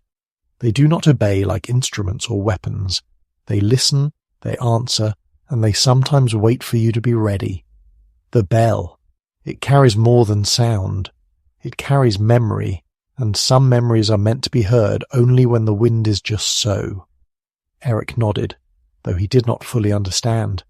He felt the weight of all the trade they had made, the bargains with snow, with stone, with the north itself. Each decision had left an imprint, and he wondered whether they would ever be able to untangle the consequences. The first day passed with only the wind and waves for company. At night the aurora stretched like frozen fire across the sky, casting ribbons of green and violet that danced over the deck. Bjorn spoke little, but when he did, it was in riddles, phrases that seemed mundane but carried an echo of something older. "The sea does not forget names easily, son. Neither does it forgive them lightly. We give it pieces of ourselves, and in return it shows us things we cannot see otherwise." Eric turned the phrase over in his mind. He felt the pull of it, a gentle, insistent tug that reminded him of the runes in the valley, the carved stones, and the frost-bound bell. On the second day they sighted a line of jagged rocks cutting through the waves like the spines of some colossal sunken creature. The Vetrafang passed cautiously, its hull scraping past unseen reefs that rose from the deep like bones. Eric's eyes were drawn to the water's surface, which shimmered as if alive, reflecting the aurora even in daylight. He caught the fleeting glimpse of something moving beneath the waves. shadows that did not match any known creature, gliding with intent and purpose. The sea was watching them. That night Bjorn woke Eric with a gentle shake. "Come," he whispered. "There is someone to see." Eric followed him to the bow. In the pale green light of the aurora, a small figure floated on a slab of ice, barely the size of a man, but with a presence that made the air feel taut. As the Vetterfang approached, the figure lifted its head. The eyes glimmered like frozen stars, and a voice echoed in Eric's mind rather than the air. "Names are debt, names are threads. Choose carefully what you hold." Bjorn did not speak aloud. Instead, he gestured toward the figure. "This is the Frost Warden," he said. "It is neither hostile nor kind. It observes, it remembers, it will test us if we linger too long." Eric swallowed. The creature, or whatever it was, tilted its head, and he felt the strange sensation of being measured, of having his own name weighed against the ledger of the North. The carved bird in his hand tingled, a low warmth that ran through his fingers. Somehow it understood, and in that understanding lay both comfort and fear. The Frost Warden drifted closer, and in the dim light Eric saw that its form was not static. Ice formed and melted along its limbs in a continuous cycle, shaping patterns that reminded him of the runes in the valley. It seemed both present and absent, material and spectral at once. Bjorn finally spoke. "The North does not act for us. It acts for itself. The Frost Warden is a guardian of debts and bargains. We have given and we have received. Now we are measured." Eric stepped forward. He raised the bell. "I give this," he said, his voice trembling slightly, "as acknowledgement of what has passed, and as promise of what we intend to do. We seek guidance, not possession." The warden tilted its head. A sharp wind cut across the deck, swirling snow into arcs and patterns that seemed to answer Eric's words. The aurora pulsed brighter, bathing the ship in spectral light. Then, almost imperceptibly, the warden receded, leaving behind the faint scent of frost and pine. Bjorn exhaled slowly. "It accepts the offering," he said, "but do not mistake acceptance for forgiveness. The North remembers everything." The following days passed with this tension woven into each moment. The men noticed subtle changes in the water, currents shifting without explanation, ice forming in new shapes. Sometimes the Vetterfang seemed to move of its own accord, as if guided by invisible hands. The carved bird in Eric's hand continued to vibrate faintly, a constant reminder of the pact they had made. One night, Eric dreamed of the woman who wore frost as beads. She stood on the ice, her hands raised, counting numbers that resonated like the chimes of a distant bell. Her eyes were impossibly old, yet filled with knowledge and caution. She spoke in a language Eric almost understood, each word echoing with the rhythm of waves and wind. When he woke, he found the dream lingering like a shadow across his consciousness, and the sense that the North had more tests yet in store. Bjorn, quiet as always, observed him. "You saw her," he said. "She's part of what the North has set in motion. Do not fear her. Fear only what you refuse to acknowledge." Eric nodded, though fear and curiosity danced together in his chest. He knew that the journey was far from over. The sea had returned his father, but the price was not yet fully understood. Names, bargains, and debts hung in the air like invisible runes, and the men of the Vetterfang were now players in a game older than memory, guided by rules that were at once clear and unknowable. By the 5th day, land appeared on the horizon, a rugged coastline dotted with cliffs and small coves, the promise of trees and shelter. Yet even as the Vetterfang approached, Eric felt the pulse of the North beneath him. The sea whispered in patterns only partially understood, currents shifting like the flicker of hidden runes. Bjorn adjusted his course with uncanny precision, as if he could sense the invisible ledger balancing their passage. On the morning of their arrival, Eric stood at the bow, the carved bird in his hand, and reflected on the journey. They had followed footprints, discovered ruins, negotiated with spirits, and faced the enigmatic Frost Warden. Each step had been a test of courage, understanding, and patience. And still he realized the sea was not done with them. The North always has more to ask, and the most valuable lessons are often those that come wrapped in frost and silence. The Vetfang reached the shore, its hull scraping against the wet sand. Men leapt ashore, securing ropes and checking stores. Bjorn followed, slow but steady, the weight of memory and experience evident in every careful step. Eric stayed at the water's edge a moment longer, feeling the pulse of the waves, listening to the subtle music of currents and wind, and understanding at last that their adventure had only deepened. The North had returned a man, but it had also opened a door to mysteries that would demand vigilance, courage, and humility for the rest of their days. Eric clutched the bird tightly, feeling both the warmth and the weight of the pact. Whatever awaited them beyond the cliffs and forests ahead, he knew that the Vetfang and its crew were bound now not only to each other, but to a world shaped by bargains, memory, and the patient, inexorable will of the North. The forest that lay beyond the cliffs was dark, thick with evergreens whose needles whispered under the weight of snow. The Vetfang had been secured to a hidden cove, and the men moved carefully along a narrow path that climbed from the shore into the dense woods. Every step seemed measured by an unseen rhythm, as though the North itself had laid a hidden pulse beneath the frozen earth. Eric walked ahead with Bjorn. The carved bird in his hand pulsed faintly, a reminder of the fragile thread connecting them to the bargains of the North. He had learned to listen to its vibrations, which sometimes spoke of dangers yet unseen, sometimes of paths yet untaken. Gunnar and Leif followed, scanning the trees for signs of wildlife or hidden trails. Hakon lagged behind, scowling, muttering complaints that fell like thin smoke through the forest. Inga kept close to the dog, which sniffed constantly at the frozen ground. Even the wind seemed to carry caution, twisting between the trees and weaving shadows like fingers. After an hour of climbing, the forest opened into a small glade.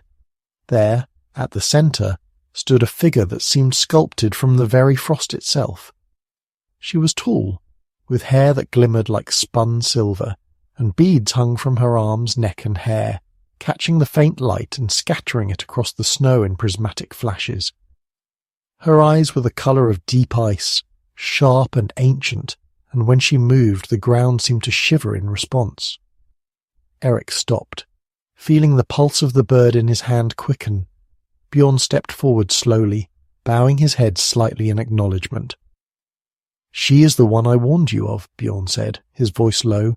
"The North has her as a guardian, a keeper of debts and bargains. She knows more than she tells, and what she gives is never free." The woman spoke before anyone could utter a word. Her voice was soft, yet it carried across the glade like the ripple of ice breaking on a still lake. "You carry names," she said, "names and debts. You have walked far to retrieve one, and in doing so you have set other threads in motion. Some threads will unravel, others will tighten. Do you understand what it means to trade in this way?" Eric swallowed, the weight of the journey pressing on him. "We only sought to bring him back," he said, gesturing to Bjorn. "We meant no harm. We sought only to restore what was lost." The woman's gaze flicked to the carved bird in Eric's hand. "That bell is more than memory," she said. "It is a key, and keys have a tendency to unlock doors best left closed. What you carry now binds you to more than your father's return. It binds you to the North, to the sea, and to me." Bjorn's eyes met Eric's, silent understanding passing between them. "I did what I could to navigate the North's demands," he said. "But some things cannot be untangled once given. We must walk carefully." The woman's hands moved in a subtle gesture, and the air shimmered with frost. Tiny motes of ice lifted from the ground and danced in patterns, forming shapes that resembled runes, animals, and faintly, the faces of men long past. Eric felt a chill crawl up his spine as if the forest itself were observing, judging their every step. "You will need guidance," she said finally. but I do not give it freely. The North requires a promise, one of sacrifice, understanding, and attention. Only then will you see what you're meant to find." Eric felt the pulse of the carved bird in his hand spike sharply. Somehow it seemed to resonate with her presence, humming faintly like a living thing. He knew instinctively that this was no ordinary guardian. Her power was intertwined with the very fabric of the North, the ice, the wind, and the endless patient memory of the land and sea. "What must we promise?" Eric asked. The woman stepped closer. Each step left frost in its wake, and the air around her seemed to hold its breath. "You must promise to honor the debts you have incurred, to listen to the North as it listens to you, and to carry forward the threads you hold without attempting to break them. Any failure will echo beyond you, touching those you love and those yet unknown." Bjorn nodded slowly. "It is a truth of the North," he said. "We cannot undo the bargains. We can only navigate them wisely." Eric clenched the bird in his hand, feeling the weight of the pact. "We accept," he said. "We will honor what we have received and what we have given." The woman inclined her head slightly, a movement that seemed almost imperceptible but carried authority. The frost around her coalesced into a shimmering path leading deeper into the forest. "Then follow," she said, "and do not falter. The journey ahead is both perilous and enlightening. Only those who walk with awareness may survive and understand." As they followed her through the glade and into the deeper forest, Eric felt the forest itself shift subtly around them. Branches moved without wind, snow crunched under unseen weight, and distant, half-heard whispers teased the edges of his hearing. The woman led with a certainty that left no room for doubt, yet each step felt like a test, each glance a measure of their worthiness. Bjorn stayed close to Eric. The carved bird still clutched tightly in his son's hand. "This path," he whispered, "is unlike any we have walked. The North is teaching us, and teaching is never easy. We must listen, truly listen, to survive it." Eric nodded, feeling the pulse of both the bird and the forest synchronize with the rhythm of his own heart. He realized that the journey they had undertaken was far from over. The woman of frost and beads represented both a challenge and a guide, and through her the mysteries of the North would unfold further, revealing truths that were ancient, dangerous, and utterly necessary. The forest deepened around them, shadows lengthening as the aurora's glow filtered through the canopy. Eric felt the thrill of adventure tempered by awe and the careful understanding that the North had many lessons left to teach. He tightened his grip on the bird, ready to face whatever lay ahead, and followed the woman further into the heart of the frost-bound forest. The forest thickened, and the snow deepened as the party followed the woman of frost and beads. Each step seemed heavier, as though the ground itself measured the worth of their passage. The trees towered over them, their boughs laden with frost that refracted the aurora's light in glittering shards. Shadows stretched and shifted in ways that made Eric's pulse quicken. He felt that the forest was alive, not merely with creatures, but with something older, a consciousness that observed, tested, and recorded. The woman led them to a glade larger than any they had seen. At its centre was a frozen pond, the ice smooth and dark, reflecting not their forms but flickers of other places. A child laughing in a sunlit village, the roar of waves against a distant cliff, a longhouse burned to ash. The reflections were fleeting, sometimes distorted, and seemed almost sentient. "This is your first trial," the woman said, her voice ringing like chimes made of ice. "The pond will show what you fear to see, what you have forgotten, and what the North has hidden from you. You must walk across it to proceed, yet the ice will not bear those who carry dishonesty, fear, or denial." Eric stepped forward cautiously, feeling the wind chill his face and tug at the layers of furs around him. The bird in his hand thrummed faintly, like a heartbeat in sync with his own. He looked to his father, whose face was lined with both experience and uncertainty. Bjorn's eyes met his son's, and he gave a slow, measured nod. "Trust yourself," Bjorn said. "The North measures courage, not strength, and the truth you carry weighs more than any pack or weapon." The other men hesitated, unsure of the ice's will. Hakon's bravado faltered as he tapped the edge of the pond with his spear. "This is madness," he muttered. "The ice isn't solid. It's breathing." The woman of frost and beads stepped closer.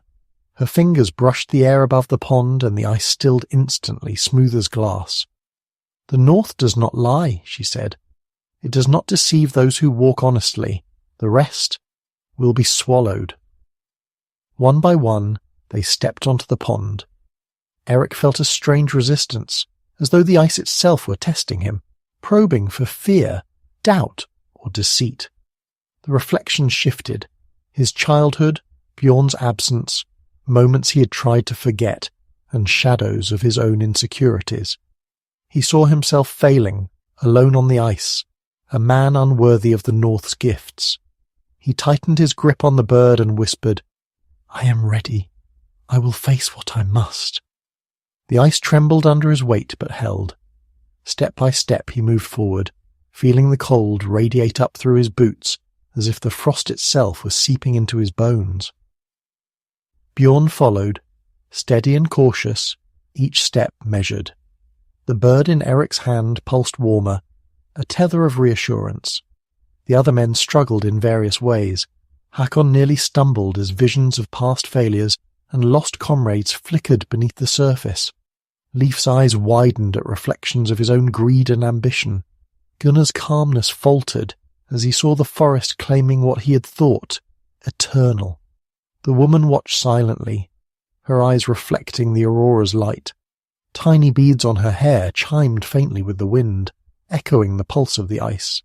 "Face yourselves," she whispered. "Only then will the North permit passage." Eric reached the centre of the pond. There the ice reflected a vision of his father, younger, vibrant, and full of laughter, yet with a shadow of sorrow Eric had never seen before. He realized that the North had been showing him not just fear or memory, but the complex web of his father's life, the choices and sacrifices Bjorn had made, and the subtle debts incurred in each act. He whispered, "I see you, father, and I see the truth." Bjorn stepped beside him, acknowledging the reflection without fear. The ice beneath them stabilized, and a low hum vibrated through the pond, resonating into the forest. The others followed suit, confronting their reflections, their pasts, and their hidden truths. Slowly the pond released its hold, allowing them to reach the far edge safely. Once they stood on solid ground again, the woman moved closer.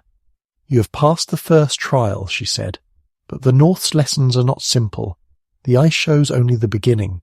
Memory, sacrifice, and understanding will be your guides, or your undoing." Eric exhaled, feeling both relief and exhaustion. The carved bird in his hand was warm, almost alive, vibrating with a steady rhythm. He understood now that it was not merely a talisman, it was a living measure of their journey, sensitive to truth and courage. Bjorn placed a hand on his shoulder. "You have done well, but the trials are not yet over. The North is patient, but it is also relentless. You must continue, and each step will demand more than the last." The woman of frost and beads turned, leading them deeper into the forest. The trees grew taller and closer together, their branches interwoven into a lattice that filtered the aurora's light into fractured patterns. The wind carried whispers that Eric felt more than heard, hints of ancient names and bargains stretching across centuries. "This path," she said, "will test your bonds, not only to each other, but to the North itself. You must move as one while understanding each person's hidden weight. Only then will you uncover what the North hides at its heart." Eric felt a thrill of anticipation mingled with dread. He tightened his grip on the bird, feeling the pulse quicken. The North had given him a father, yet it demanded vigilance, understanding, and courage in return. Each step forward would reveal truths, secrets, and powers that stretched beyond comprehension.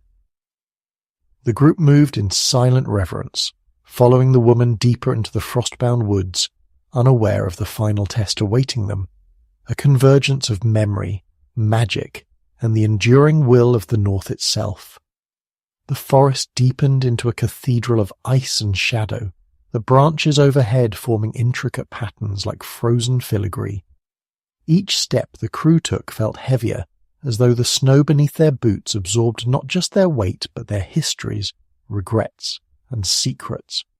The woman of frost and beads moved ahead with an almost imperceptible grace, each footfall leaving delicate frost patterns that shimmered faintly in the aurora's green and violet light.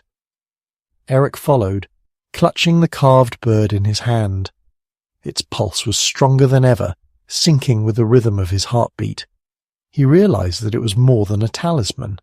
It was a measuring device, a living gauge of their courage, honesty, and alignment with the North's will. Every step he took sent vibrations through the carved wood, and each vibration seemed to speak in a language he was only beginning to understand.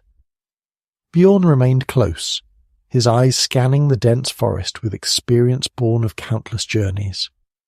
The North, he said softly, has memory as old as the glaciers. It keeps ledger and tally, not in ink or stone, but in snow, wind, and the pulse of living things. Every act, every name, every promise is recorded. We are but temporary travellers within its record. Eric nodded, sensing the weight of his father's words. Every step in this forest felt like walking within a living memory, and he could feel the ledger responding, testing their presence and their intentions. The woman stopped before a massive ice formation that glimmered like crystal. It rose from the ground in the shape of a vaulted archway, adorned with runes that shifted and swirled as if alive. "This," she said, gesturing toward it, "is the ledger of the North. To proceed, you must offer it a truth yours, or that of one you carry in your heart. Only honesty will open the path. Deception, even in thought, will trap you here until the ice claims your memory as its own." The crew hesitated.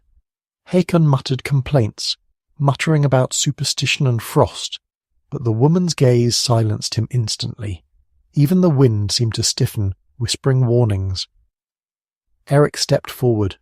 He placed the carved bird against the ice, feeling it warm immediately. The runes glowed faintly in response, and the air hummed with anticipation. I offer the truth," he said, his voice trembling slightly.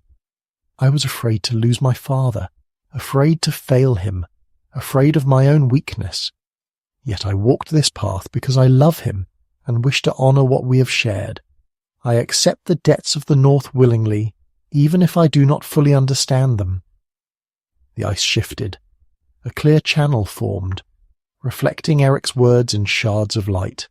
The runes pulsed and hummed, aligning in patterns that were almost musical. A soft wind lifted, carrying the voices of the forest, whispering fragments of memory, past travellers, bargains struck, sacrifices made, and names long forgotten.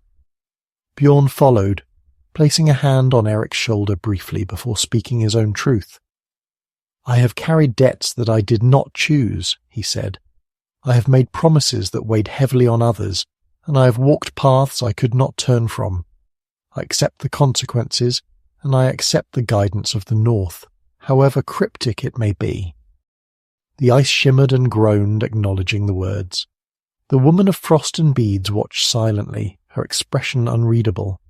The other men hesitated, then spoke in turn, offering truths both minor and profound, each statement strengthening the connection to the North's ledger.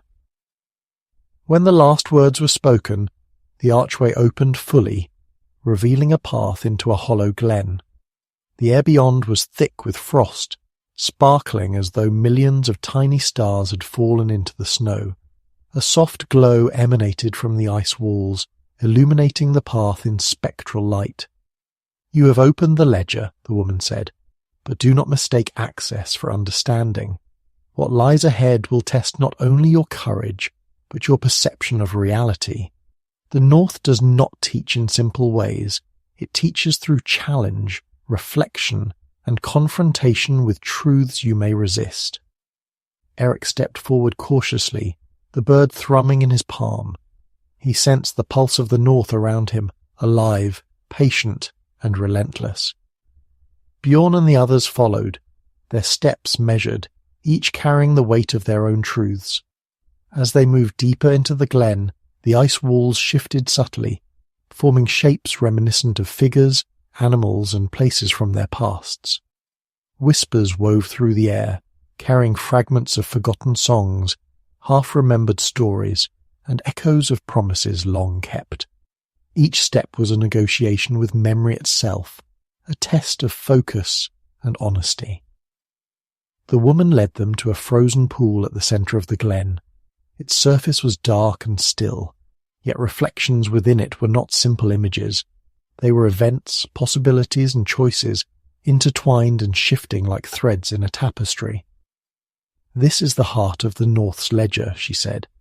"Here you will see what has been, what is, and what may yet be. Only by walking this place with honesty and courage can you find the path forward." Eric knelt beside the pool, gazing into its depths.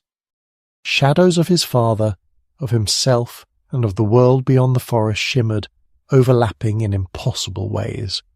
The wind whispered secrets he could barely comprehend, and the carved bird pulsed with an intensity that made the hair on his arm stand on end. He realized that the journey was far from over.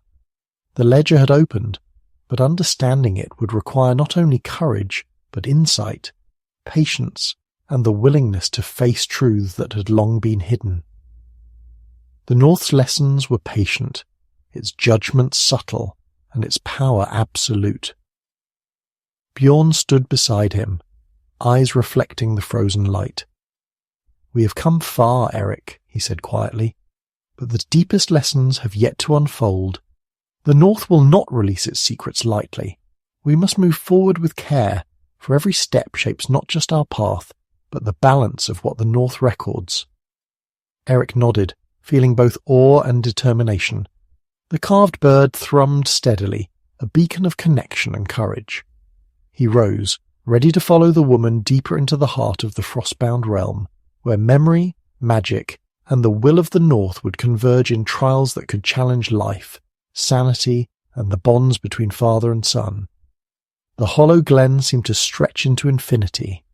Light refracted through the icy walls, scattering into millions of prisms that danced across the snow.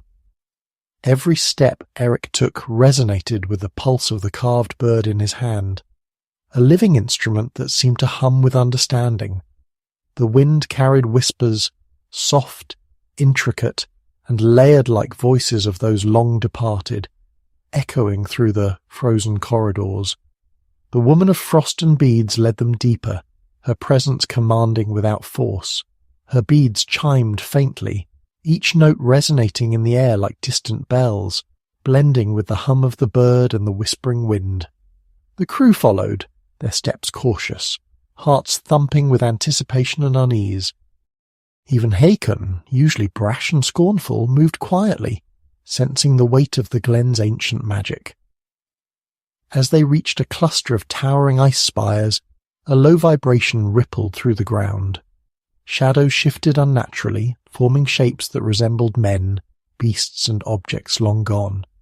The air shimmered with latent energy, and Eric felt the pulse of the North intensify, threading through the bird, through himself, and even through his father. "Behold the Frost Warden," the woman said softly, gesturing toward a figure that materialized among the spires. It was larger than the last glimpse they had seen, a sentinel of ice and shadow, its eyes glowing like frozen stars. It moved with deliberate grace, scanning them as if measuring the sum of their deeds, the weight of their names, and the sincerity of their hearts. Eric tightened his grip on the carved bird. He felt a shiver run through him, not from the cold, but from the sense of being measured, observed, and understood by a presence far older than any living being he had known. The Frost Warden spoke not in words, but in a chorus of vibrations that resonated directly in Eric's mind. "You carry debts. You carry names. You seek truth, yet truth is not free. Are you prepared to face what you have sown and what the North demands? Bjorn stepped forward, placing a hand on Eric's shoulder. We have faced trials, he said, but nothing is complete until we confront the ledger fully. We accept whatever the North will measure, whatever truth it will demand. The warden shifted, ice grinding softly against ice, forming patterns that mirrored the runes Eric had seen on the ledger. Then come forward. Walk the path that memory and frost lay before you. Only those who step willingly may pass. The woman guided them to a narrow corridor between two spires, where the snow beneath their feet seemed to shimmer with spectral light. As they walked, visions flickered in the ice walls, moments from Eric's childhood, Bjorn's past, and even scenes of their companions' hidden fears and regrets. Each vision was alive, pulsing with a subtle energy that pressed on their minds. You must confront these visions honestly, the woman said. The North tests not only courage but integrity. Any attempt to avoid or deny will bind you here, trapped in reflection, until understanding is earned. Eric's heart raced as a vision formed before him. He saw a younger version of his father standing alone on a cliff as waves crashed below, looking weary and burdened. The boy Eric remembered from his earliest memories was beside him, innocent and unaware of the sacrifices that would come. Guilt and longing surged through Eric's chest. I should have known. I should have understood, he thought. He clutched the bird tighter, whispering, I see you, Father. I understand now, even if I cannot fully bear it. I honour your path, your choices, and the burdens you carried. The vision shimmered, dissolving into the ice corridor, and Eric felt a release, a subtle easing of tension that allowed him to step forward without fear. Bjorn, Gunnar, Leif, Hakon, and Inga all faced their own reflections and burdens, each voice and each memory pressing against them, forcing acknowledgement, acceptance, and growth. The Frost Warden moved among them, silent but omnipresent. Its presence was a reminder that the North did not reward bravery alone. It demanded understanding, humility, and a willingness to accept responsibility for all that one carried. When all had passed through the corridor, the woman stopped before a massive ice gate carved with runes that shimmered with inner light. This is the threshold, she said. Beyond lies the heart of the ledger. Here, memory, magic, and the will of the North converge. Only those who walk with courage, honesty, and patience may enter and uncover the truths you seek. Eric placed the carved bird against the gate. It pulsed violently, as though responding to the cumulative weight of their journey. The runes glowed brighter, then shifted, forming patterns that resembled not only letters, but entire histories, connecting their lives to the currents of the North in ways he could barely comprehend. The gate opened slowly, a corridor of translucent ice revealing a chamber bathed in spectral light. Within, the air shimmered with energy, and the walls reflected not only the aurora above but fragments of countless lives, bargains and sacrifices etched into the frost. The pulse of the bird intensified, syncing with Eric's heartbeat as he took a deep breath. This is it, the woman said softly, the heart of the ledger. Here you will see the totality of what you have inherited, what you have disturbed, and what you must protect. The North waits, patient, eternal, and impartial. Eric stepped forward into the chamber, feeling the weight of all they had faced converge in a single profound moment. The Frost Warden's eyes followed, unblinking, as if to mark every movement, every thought, every truth carried within their hearts. He realized that the journey had not been just about retrieving his father, nor merely confronting the North. It was about understanding the intricate, delicate balance between memory, action, and the relentless mystical currents of a world older and wiser than any man. He felt the bird pulse one final time, a surge of warmth and light that connected him to the ledger, to the North, and to the Frost Warden. The journey ahead would demand everything they had learned, yet Eric knew for the first time that they were ready to confront the ultimate truth hidden at the heart of the frostbound realm. The chamber within the ice gate was unlike anything Eric had imagined. Its walls were smooth yet alive, shimmering with spectral light that pulsed like a heartbeat. Each ripple reflected fragments of their past, the lives of those long gone, and shadows of futures that might come to pass. The air was thick with the scent of frost, pine, and the faintest echo of sea spray. The Frost Warden stood at the centre, a sentinel of ice and shadow. Its presence was immense yet silent, radiating authority rather than threat. The woman of frost and beads lingered at the threshold, her beads chiming softly with the rhythm of the chamber. "You have entered the heart," she said, her voice reverberating through the ice. "Here, all threads converge, all names, all debts, all memories.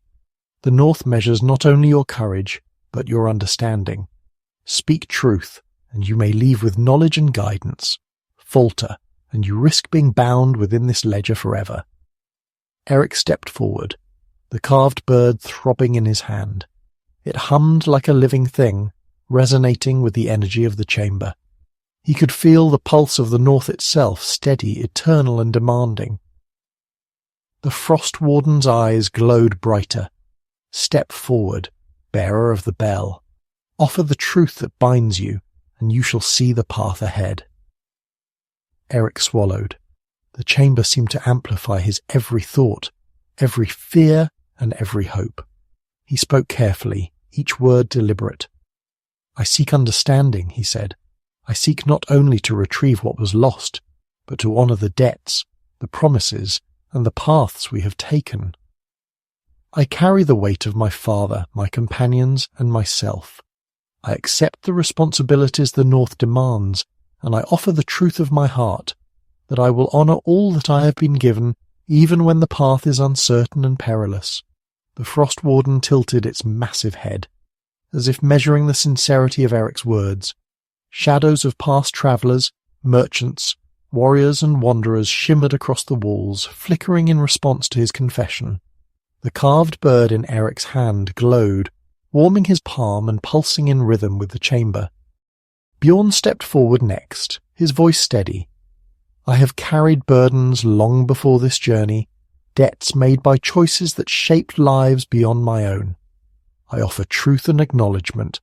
I accept all consequences, and I commit to walking this path with honour and clarity, alongside my son and these companions." One by one the crew spoke, each confession revealing hidden fears, regrets, and truths. Even Hakon, grumbling at first, admitted the moments he had failed, the compromises he had made, and the lessons he had ignored. Leif, Gunnar, and Inga followed, each statement weaving into the spectral tapestry of the ledger, forming a living, breathing record of their integrity and courage. The Frost Warden moved slowly, circling them. Its eyes glowed brighter with each confession, the ice beneath its feet shifting subtly like water trapped in stone. A low hum filled the chamber, vibrating through the walls, through the air, and into the carved bird in Eric's hand. It was as though the ledger itself were acknowledging their sincerity, opening to reveal deeper truths and hidden knowledge. Then the chamber shifted. The ice walls formed new patterns, depicting not only their past and present, but glimpses of potential futures, perilous journeys, triumphs, failures, and moments of revelation. The North's ledger was alive, not simply recording events, but showing the consequences of choices, the ripple of actions across time and space. The woman of frost and bead stepped forward. "The heart reveals what is necessary," she said. "Not all will be easy to accept. Some truths may frighten, others may inspire, but understanding is the gift the North offers to those who step forward with honesty." Eric felt a presence behind him, a subtle shift in the chamber. He turned slowly to see his father's younger self reflected in the ice, not merely an image, but a living echo. Bjorn's eyes met his own, wide with the weight of memory and unspoken sacrifice. Eric understood then. The ledger not only measured debts, It reflected the depth of love, loyalty, and courage that guided choices across generations. The Frost Warden spoke again, its voice resonating in Eric's mind. You have been measured. You have walked truthfully. The path ahead is yours, but know this. Understanding is not the end. It is the beginning of vigilance, of wisdom, and of enduring awareness. The North watches, always. The chamber trembled softly, then stilled. A passage opened, carved naturally in the ice, leading to a narrow ridge that overlooked the frozen sea beyond. Light spilled through the opening, reflecting on the snow and ice, illuminating the crew in a glow that was almost divine. Eric held the carved bird tightly. He felt the pulse subside slightly, a gentle reassurance that they had passed this trial. Bjorn nodded at him, pride and relief evident in his eyes. The crew exhaled collectively, their breaths visible in the cold, crisp air. The woman of frost and beads raised a hand. You have faced the ledger, and the ledger has faced you. Remember, what you carry now will influence all that follows. The North gives, it measures, and it waits. Go forward with care and do not forget the lessons learned here. Eric stepped toward the passage, feeling a new clarity and resolve. The journey had transformed them all. They had faced memory, truth, and the relentless scrutiny of the North itself. Beyond this ridge lay the continuation of their adventure, where mystery, danger, and revelation awaited.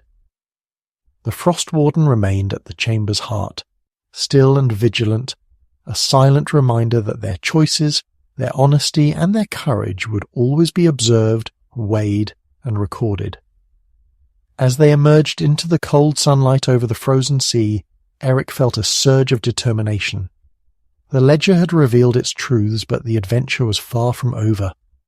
Ahead lay the uncharted mysteries of the North, the unseen challenges of the sea, and the enduring question of what it truly meant to walk with honor in a world bound by frost, memory, and ancient magic. The ridge opened onto a vast frozen expanse, a desolate landscape of ice and snow stretching beyond the horizon. The sun hung low, casting long shadows that danced across the frost, and the wind carried a biting cold that gnawed through even the thickest furs. The Vetfang crew moved cautiously, their footsteps echoing across the crystalline plain, each step leaving transient impressions that the wind tried to erase. Eric led the way, the carved bird throbbing gently in his hand, a steady pulse guiding him forward. Bjorn followed, steady and watchful, with Gunnar, Leif, Hakon, and Inga forming a loose line behind them. The woman of frost and beads moved ahead of the group with uncanny grace, her beads chiming softly like distant bells, each note resonating with the rhythm of the ice beneath their feet. The ledger has opened the path, she said, her voice carrying across the icy plain. But the North does not reveal all at once. You must move carefully, for the frozen land itself is alive with memory and will. Every ridge, every crevasse, and every shimmering surface holds a lesson, a test, or a reflection of what you carry within you. Eric shivered, feeling the weight of her words. The wind tugged at him, as if testing his balance, and the ice beneath their boots seemed to pulse with latent energy. Every step was measured, deliberate, for a misstep could lead not only to physical danger, but to a metaphysical trial orchestrated by the North itself. Hours passed as they traversed the expanse, the landscape gradually revealing signs of life hidden beneath the frost. The skeletal remains of giant sea creatures frozen mid-leap, the glimmer of buried ruins beneath transparent ice, and the distant silhouettes of towering spires jutting from the plain. The wind whispered constantly, carrying fragments of forgotten names, echoes of bargains, and faint music that stirred memories long buried. Suddenly a low growl rumbled through the ice, vibrating through their boots and bones alike.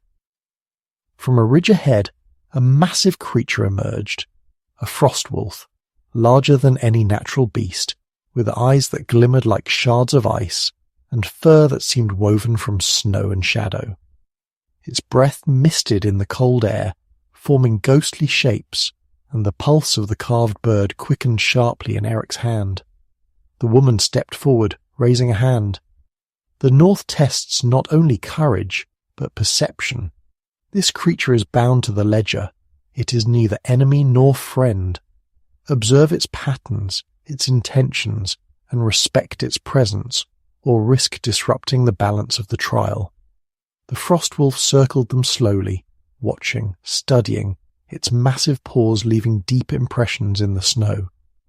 Haakon drew his spear, muttering about beasts and superstition, but Bjorn stepped forward, placing a hand on his son's shoulder. "Wait," Bjorn said calmly. "Do not act out of fear. The North shapes this encounter.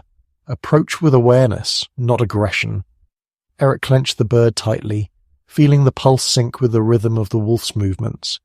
Slowly he stepped forward, measuring his own heartbeat against the cadence of the Frostwolf. As he did, the creature's posture shifted. It was neither hostile nor passive, but deeply attentive, like a teacher testing a pupil's focus.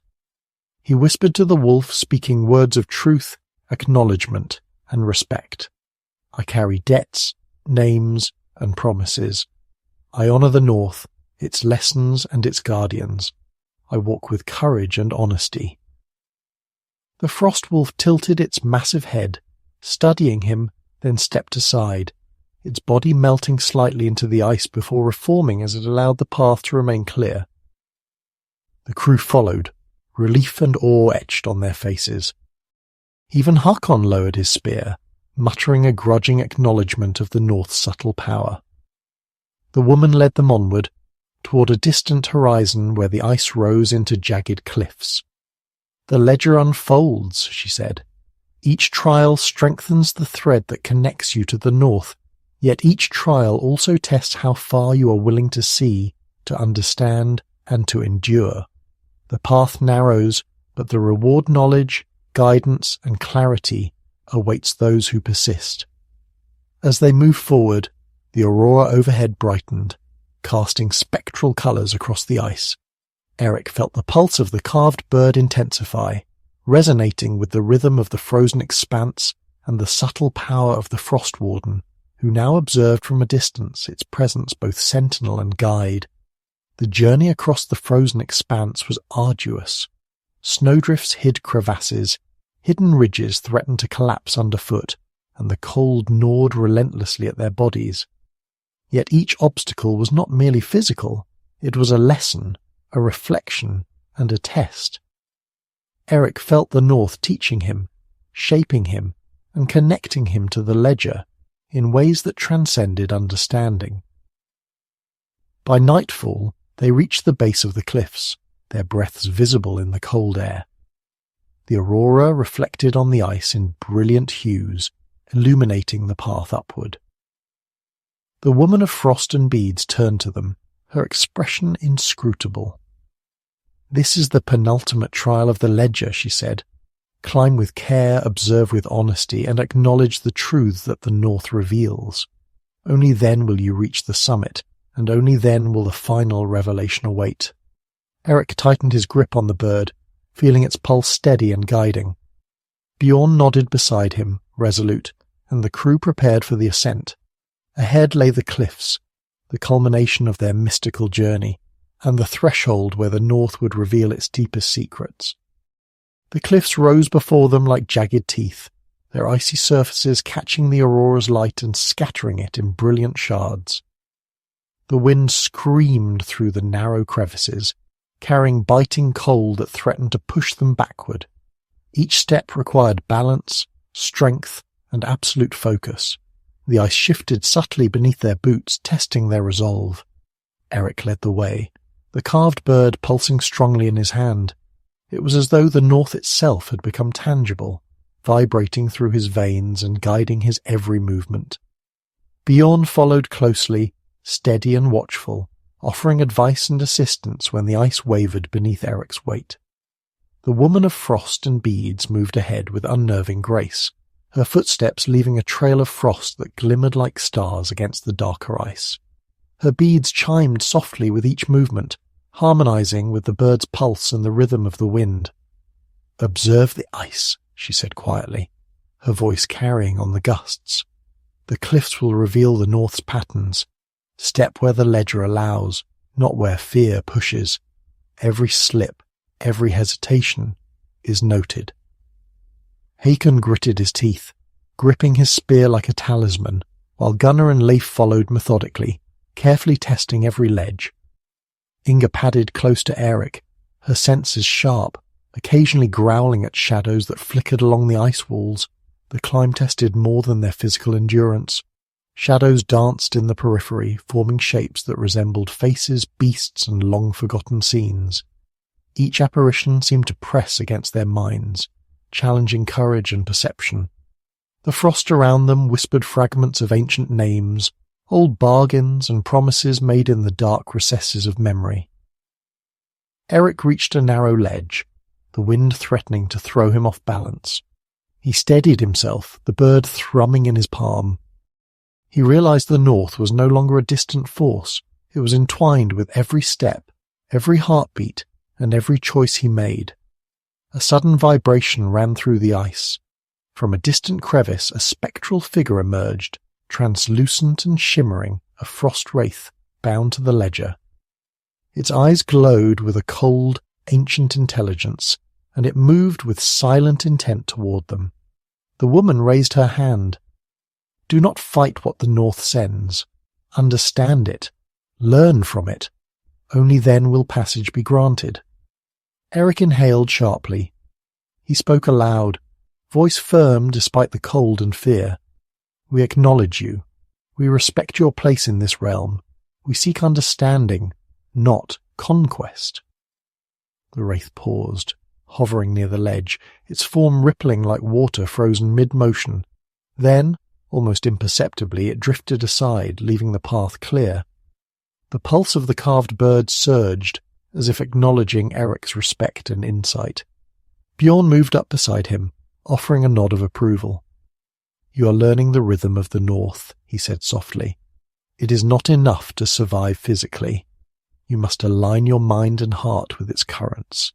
Step by step, the group ascended the cliffs, facing not only the treacherous ice, but the psychological trials of perception, memory, and courage. The air grew thinner, the wind harsher, and the light from the aurora danced more violently, casting phantoms across the snow and ice. Hours passed. Exhaustion gnawed at their bodies, yet the group pressed forward, guided by the pulse of the bird and the subtle instructions of the woman of frost and beads. At last they reached a narrow plateau near the summit. The wind calmed slightly, and the frozen sea below stretched endlessly, glimmering with the reflected aurora. The woman stopped, turning to face them. Here, the ledger's trials culminate. What you see ahead is the convergence of memory, choice, and the North's will. Understand, the truths you are about to witness are not simple, nor easily born. Step forward with clarity and courage. Eric felt the bird pulse violently, its rhythm synchronizing with his heartbeat. He knew that the final revelation awaited, a truth that would connect their journey, the ledger, the frost warden, and the enduring currents of the north. Bjorn's gaze met his, resolute and unflinching. Together they moved toward the apex of the cliffs, where the aurora seemed to fold into the ice itself, forming a radiant gateway of light and frost. The frost warden appeared at the summit, larger and more imposing than before, eyes glowing like frozen stars. It regarded them with a solemn intelligence that pressed against their very souls. The air shimmered, filled with whispers, light, and pulse. Eric understood then that everything, the ledger, the trials, the frost-bound guardians, the bird, and even the woman of frost and beads had been preparing them for this moment. A confrontation not of battle, but of understanding, courage, and acceptance of the North's eternal, inscrutable truth. He inhaled, gripping the bird firmly, and stepped forward. The summit stretched before them like a bridge between worlds. The aurora overhead poured colours across the ice, refracting in brilliant prisms that seemed to pulse with life. The wind had quieted into a faint hum, yet the air was thick with energy, vibrating, alive and attentive. The Frost Warden stood at the very edge, a monumental figure of ice and shadow, its gaze fixed upon Eric and Bjorn as if weighing every heartbeat, every memory, every intention. The woman of frost and beads remained slightly behind, her beads tinkling softly, like distant bells carrying their harmonics through the summit. "The North watches," she said, "and it records. What you see here is not for the faint of heart. Every truth revealed binds you. Every understanding changes the ledger itself. Step forward wisely." Eric took a deep breath, feeling the pulse of the carved bird sync with the rhythm of the wind and the heartbeat of the Frost Warden. He stepped closer. The ice beneath him hummed faintly, and shimmering runes appeared on the ground, glowing faintly with the light of the aurora. The Frost Warden's voice was in his mind, resonant and deep yet calm. "You have walked truthfully, faced memory, and accepted your debts. You carry your father, your companions, and yourself. Do you understand what the North demands?" Eric nodded. "I understand that the North measures honesty, courage, and wisdom, that all actions have consequence and all names have weight, that the ledger records beyond what eyes can see and ears can hear." The Warden's eyes glowed brighter, reflecting swirling lights that seemed to pull memory, present, and potential futures into a single convergence. "Then see the ledger's heart. Witness the culmination of your journey." The ice at the summit shifted, forming a circular platform. Within its centre, spectral images rose, threads of silver and light connecting moments, names and deeds from Eric and Bjorn's lives to countless others across the North. Ancient bargains, sacrifices, forgotten promises, and the echoes of those who had walked before them wove together into a tapestry both immense and intimate. Eric felt the pulse of the carved bird surge as he touched the light threads. He understood, with clarity, the depth of what they had encountered. The ledger was not merely a record, it was a living web of balance, memory, and consequence. Every act of kindness, betrayal, courage, or neglect fed into it. Every being who walked the North, knowingly or not, left their mark upon it. Bjorn stepped forward, laying a hand on the threads alongside Eric. They felt the weight of generations, the choices of ancestors, the debts they had inherited, and the unseen forces that had shaped their world. "It is immense," Bjorn said softly.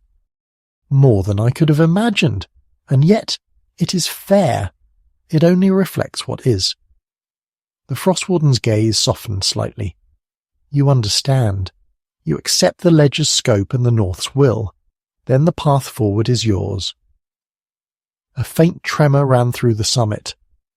The ice threads rose and shimmered, forming a pathway of light stretching beyond the cliffs toward a distant horizon where the aurora danced more vibrantly than anywhere else.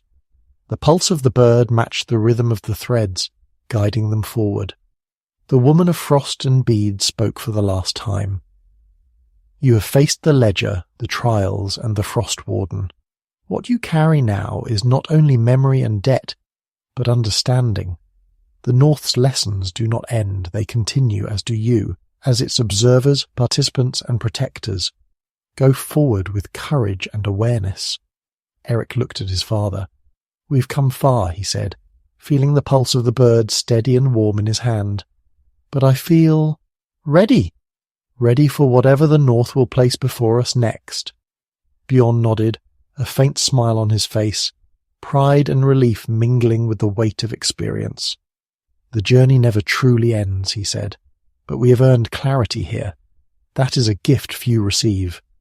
The crew followed the illuminated path across the summit. Each step was careful, deliberate, yet filled with purpose.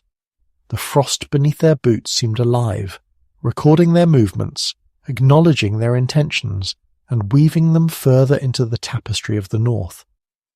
As they reached the edge of the horizon, the aurora surged overhead, filling the sky with radiant shifting colours. The carved bird pulsed one final time, a living heartbeat that connected them to the ledger, the Frost Warden, and the North itself. Eric felt a profound sense of unity with his father, his companions, and the eternal currents of the frost-bound world around them. The Frost Warden watched silently, then turned slowly, fading into the shimmering threads of ice, leaving them with the knowledge, courage, and clarity they had earned. The woman of frost and beads followed, a final chime of her beads echoing through the air before she too vanished into the northern winds. Eric exhaled, feeling the weight and the gift of what they had experienced. The summit was no longer merely ice and light. It was a living record, a culmination of trials, truths, and understanding that would guide them as they returned to the world below. Bjorn placed a hand on his son's shoulder.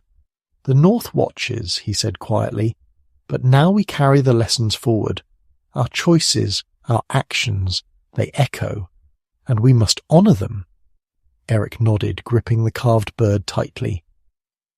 The pulse remained steady, a constant reminder that courage, honesty, and awareness were the threads that connected them to the world, the North, and the living ledger of memory.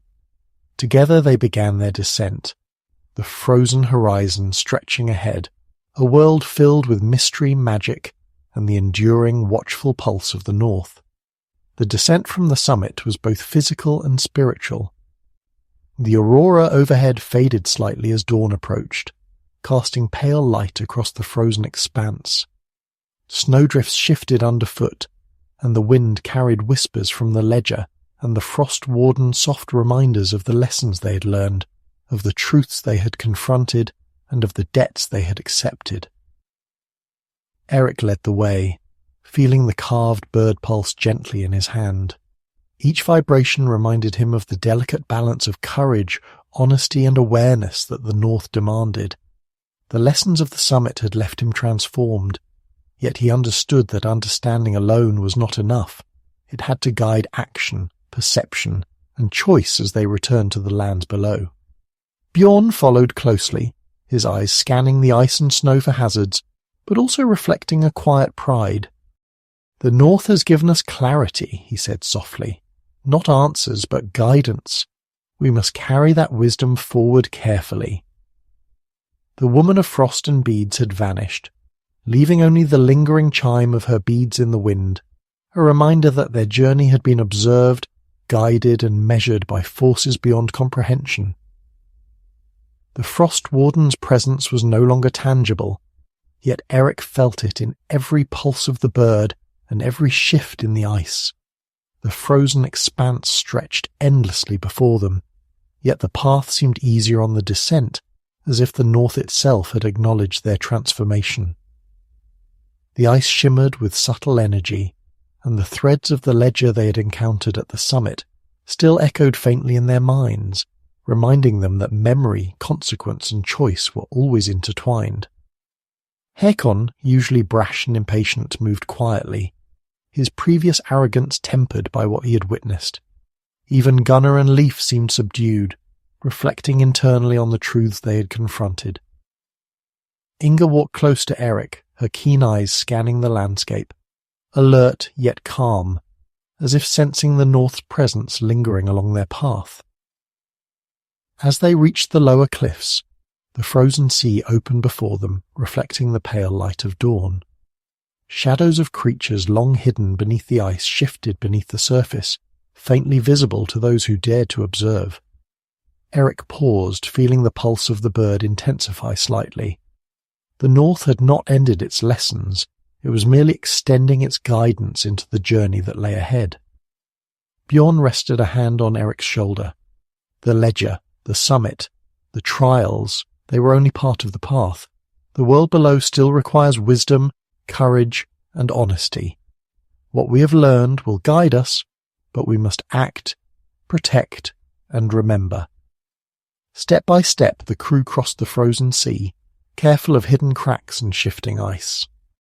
Every footprint left an impression, a record in the northern frost, and Eric felt their passage acknowledged by unseen forces, threads connecting their actions to the greater ledger they had glimpsed at the summit. Along the way, visions occasionally flickered across the ice echoes of past travellers, frozen moments of joy, sorrow, courage, and failure. Eric recognized these as part of the ledger's constant recording, a reminder that the North's lessons were eternal, always observing, always shaping, and always waiting for those who walked honestly. Hours passed, and the cliffs of the frozen coast gave way to familiar forested terrain. The aurora dimmed as the sun rose higher, yet the memory of its spectral colours remained vivid in Eric's mind. The pulse of the bird softened, steady and reassuring, a reminder that the lessons endured and that the North's guidance continued to flow through him. As they reached the forest edge, Bjorn turned to Eric. "We have returned," he said, "not as we were, but changed, stronger, wiser, and more aware of the currents that shape our lives. The North watches, yes, but now it also trusts us to carry its lessons." Eric nodded, gripping the bird tightly. "I understand, Father, and I will honour what we have learned. The Ledger, the Frost Warden, the Woman of Frost and Beads, they showed us more than paths or dangers. They showed us truth, responsibility, and the power of awareness." The Vetfang crew moved onward, leaving the frozen expanse behind, yet carrying its lessons deep within their hearts. Each step forward was deliberate, mindful, and measured, echoing the trials, reflections, and truths they had encountered. The journey had tested their courage, their honesty, and their perception of reality itself. Yet it had also bound them closer to each other, to the North, and to the enduring currents of memory, consequence, and mystical understanding.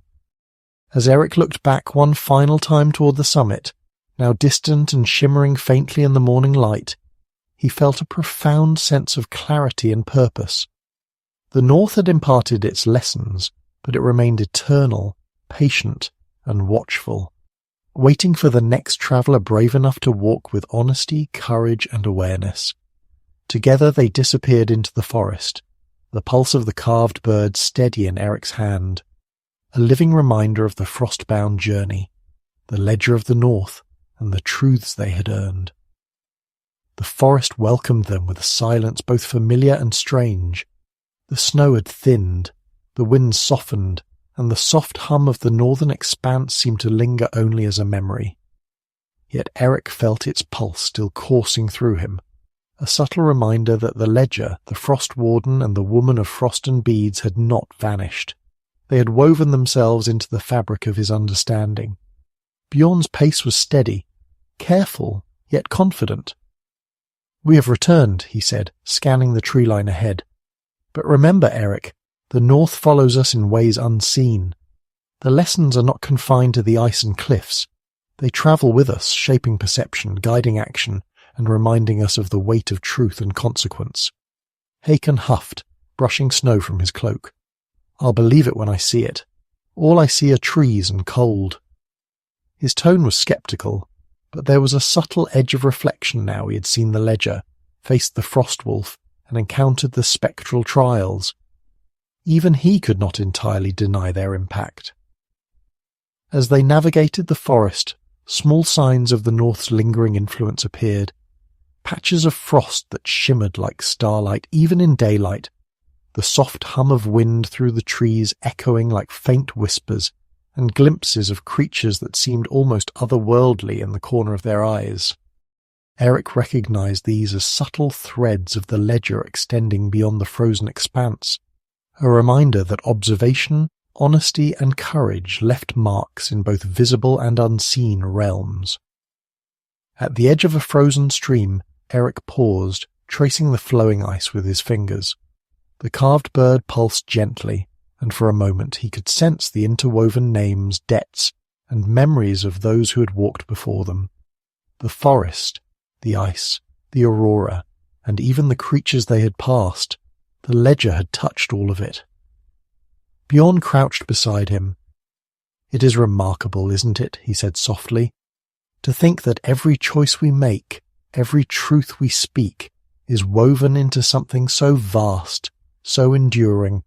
We are part of it now, and it is part of us."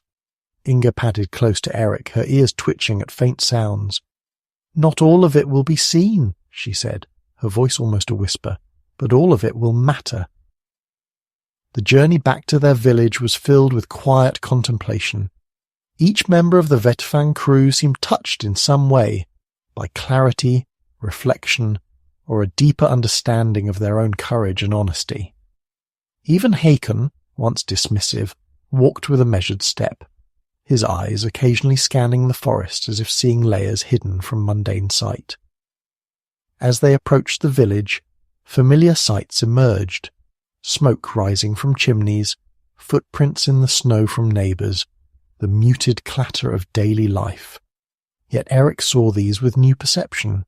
Every interaction, every kindness, every unspoken promise now carried weight, threads that could connect to the North's ledger in ways subtle yet significant. Bjorn placed a hand on Eric's shoulder. "Our adventure has changed more than our understanding of the North. It has shown us the power of awareness and integrity. Now we return to life itself, carrying what we have earned and acting with it every day." Eric nodded, holding the bird close. He could still feel its pulse, a gentle, constant rhythm that reminded him of the Frost Warden, the ledger, and the enduring lessons of the frozen expanse. "We will honour it," he said quietly, "not just in deeds, but in thought, in honesty, and in courage." That evening the aurora shimmered faintly on the horizon, visible even from the village. Eric stood with Bjorn and the crew, gazing at the lights, feeling the pulse of the carved bird in his palm. He understood now that the journey had not truly ended. The ledger would always observe, the North would always measure, and the lessons would always flow, but he, and those who had walked with him, were now part of its enduring story. As the village settled into night, Eric felt a sense of profound peace. The frost-bound trials, the ledger, the Frost Warden, and the mystical currents of the North had revealed not only the depth of courage and honesty, but also the infinite tapestry of consequence and memory. And now, carrying these truths forward, he knew the world was larger, more mysterious, and infinitely more alive than he had ever imagined. Days passed, yet the echoes of the North lingered in subtle ways. The village seemed unchanged on the surface, but Eric noticed shifts that others did not.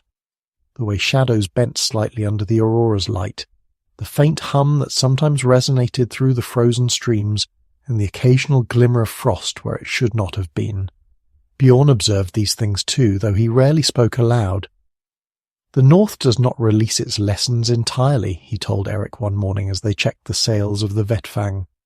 "It leaves traces, reminders, not for fear but for guidance. Always watch, always listen, always consider the weight of your choices." Even Hakon, who had returned to his usual gruff demeanour, now displayed a cautious respect for the strange signs and subtle magic lingering in the air.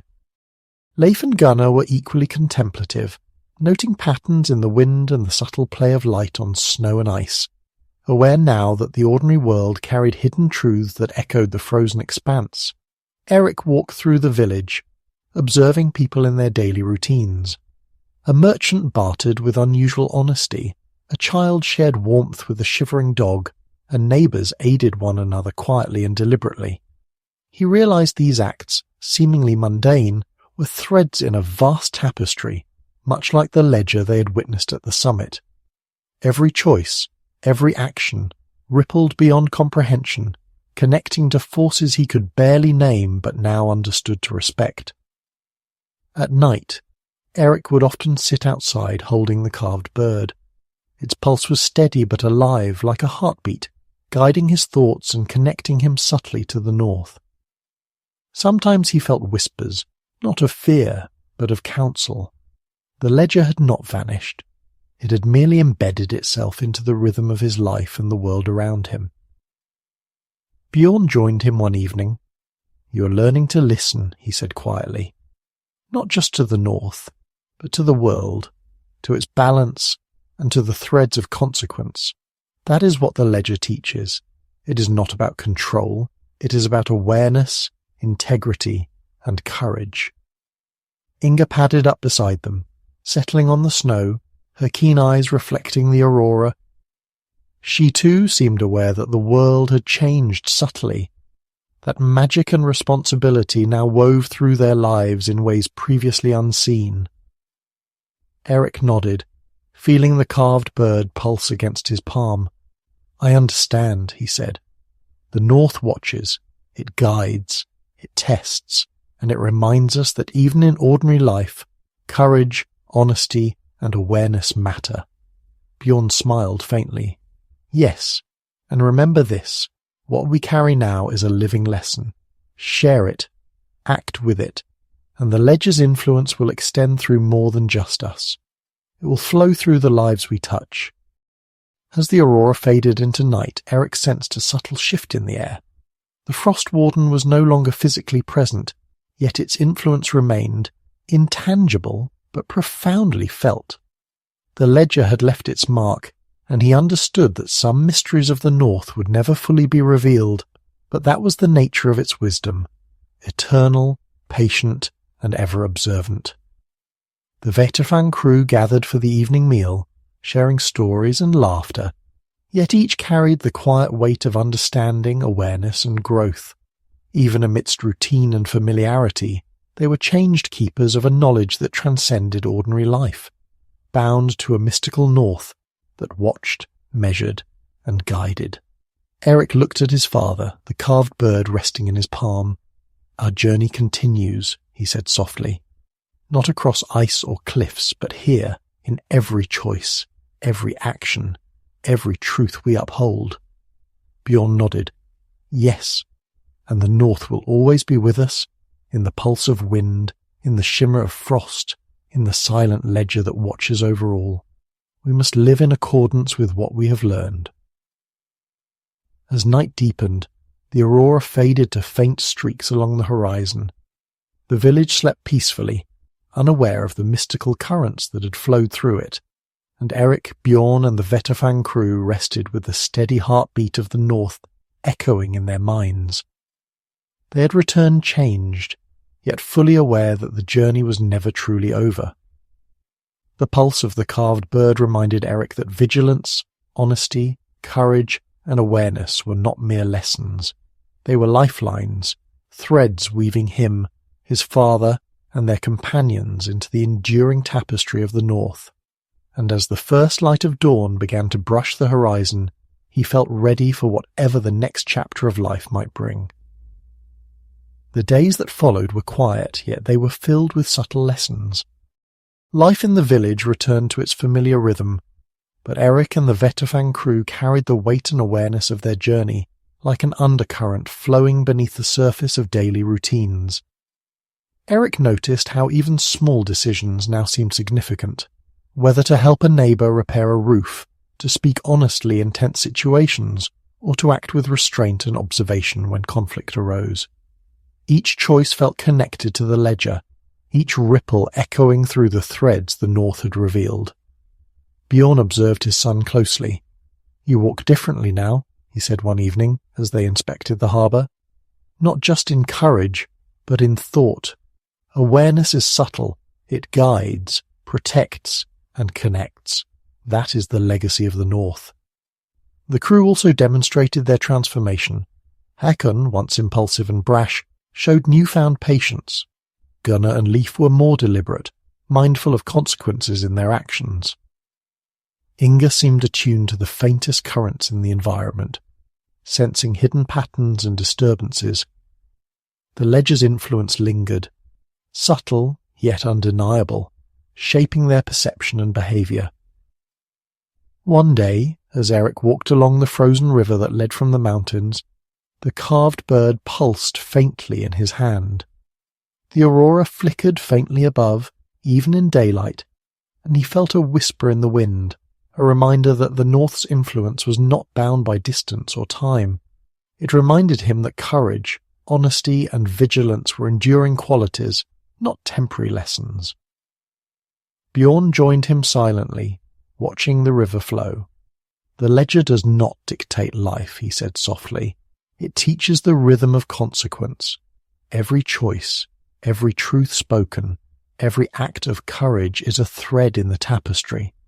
You are now a weaver of those threads, Eric, not merely a traveller through them. Eric reflected on the journey, the frozen cliffs, the trials, the frost warden, the summit and the descent. Each had tested not just their physical endurance, but their perception, integrity, and understanding of truth. Now, back among ordinary life, he saw that the real challenge was applying those lessons in subtle ways, shaping the world through awareness and deliberate action.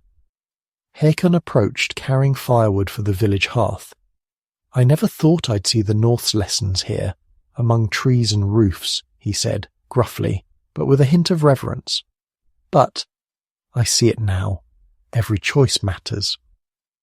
Even the villagers, unaware of the mystical trials that had shaped the Vetfang crew, began to notice subtle changes. Neighbours helped each other without prompting, decisions were made with more care, and honesty and courage quietly influenced the community. The threads of consequence, woven by the North, had begun to extend outward. That night, Eric held the carved bird as he gazed at the faint aurora above.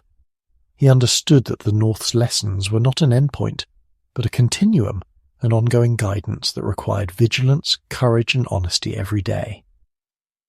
The ledger was eternal, the frost warden's influence subtle yet enduring, and the woman of frost and beads a distant but constant reminder that all actions carried weight. Bjorn sat beside him, sharing the quiet night. "Remember, Eric," he said, "the North has given us more than knowledge or power. It has given us responsibility, the ability to act with understanding, to weave threads carefully, and to honour the consequences of all that we do. That is the truest reward of the journey." Eric nodded, feeling the pulse of the bird steady and strong. The lessons were alive within him, guiding his thoughts and actions, and preparing him for whatever challenges, mundane or mystical, might appear in the days to come. As the stars began to fade and dawn approached, the village stirred gently. The North, though distant and unseen, remained ever present, a silent observer of courage, truth, and the enduring threads of consequence that now connected Eric, Bjorn, the Vetterfang crew, and the world itself. Weeks passed, and the village settled into its winter rhythm, yet subtle signs of the North's lingering influence began to surface in ways that both fascinated and unsettled the Vetfang crew. Snowdrifts occasionally sparkled unnaturally under moonlight. Faint echoes of aurora-coloured light danced along the horizon even in the dead of night, and fleeting shadows of creatures long forgotten flickered at the edges of perception. Eric noticed these phenomena first. One evening, while walking along the frozen river, he saw faint patterns etched into the ice. Not cracks, but intricate shifting designs that resembled the threads of the ledger. He knelt to touch them, and the carved bird pulsed in response, vibrating gently in his palm as if acknowledging the presence of the North. Bjorn joined him silently. "Even here," he said softly, "the North leaves reminders. Not threats, but guidance. It is patient, subtle, and enduring. We are never truly free from its watch, but that is not a burden. It is a privilege." Haakon, usually dismissive, had begun noticing as well. "I don't like it," he admitted one night, staring at the strange shimmering along the forest edge. "But I respect it. Can't explain why, but I do." His tone carried both skepticism and reverence. The villagers themselves remained largely unaware of the mystical threads that intertwined with their daily lives. Yet Eric saw their actions influenced subtly by the North's presence. Small acts of kindness, honesty and courage flourished, creating ripples of harmony that spread quietly through the community. One particularly cold night, Eric and Bjorn ventured to the edge of the frozen forest, where the aurora glimmered faintly above. The carved bird pulsed steadily, and the wind carried soft, indistinct whispers that seemed almost intelligible. Eric understood. The North still spoke, still guided, still observed. Its lessons were ongoing, eternal, and subtle. Bjorn placed a hand on his son's shoulder. "We have returned changed, yes," he said, "but now we see the world differently. Every choice, every word, every act carries weight. That is the ledger's enduring lesson. It is not just ice, frost, or aurora. It is the web of consequence, alive in every moment. Eric nodded, feeling a profound connection to the pulse of the bird and the currents of the north that flowed unseen yet ever present. He realized that their journey was not truly over. Life itself had become the continuation of their trials, an ongoing exercise in courage, honesty, and awareness. Inga padded beside him, ears twitching at subtle shifts in the air. The wolf sense she had honed over years seemed now attuned to the mystical currents, detecting traces of the ledger and the frost warden in ways that were imperceptible to ordinary humans. Even the mundane world had begun to shimmer with hidden truths. Over the following days, Eric taught the crew to observe these subtle remnants carefully, to honour them, and to act in alignment with the North's guidance. They practiced patience, honesty, and deliberate action, aware that each choice resonated far beyond their immediate perception. One night, as they gathered around the village hearth, the carved bird glowed faintly, pulsing in unison with Eric's heartbeat. He looked at Bjorn, Hakon, Gunnar, Leif, and Inga, and understood fully that their journey, though seemingly concluded, was a beginning of a lifelong path. The ledger, the frost warden, the woman of frost and beads, and the North itself had imparted knowledge that would guide them indefinitely. Bjorn smiled faintly. "We are not masters of the North," he said, "but guardians of its lessons. Its threads are woven into our lives now, and we must act wisely, honour truth, and uphold courage.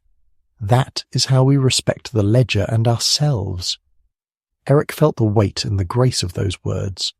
The pulse of the carved bird reminded him constantly that the North's influence was both patient and eternal, subtle yet powerful.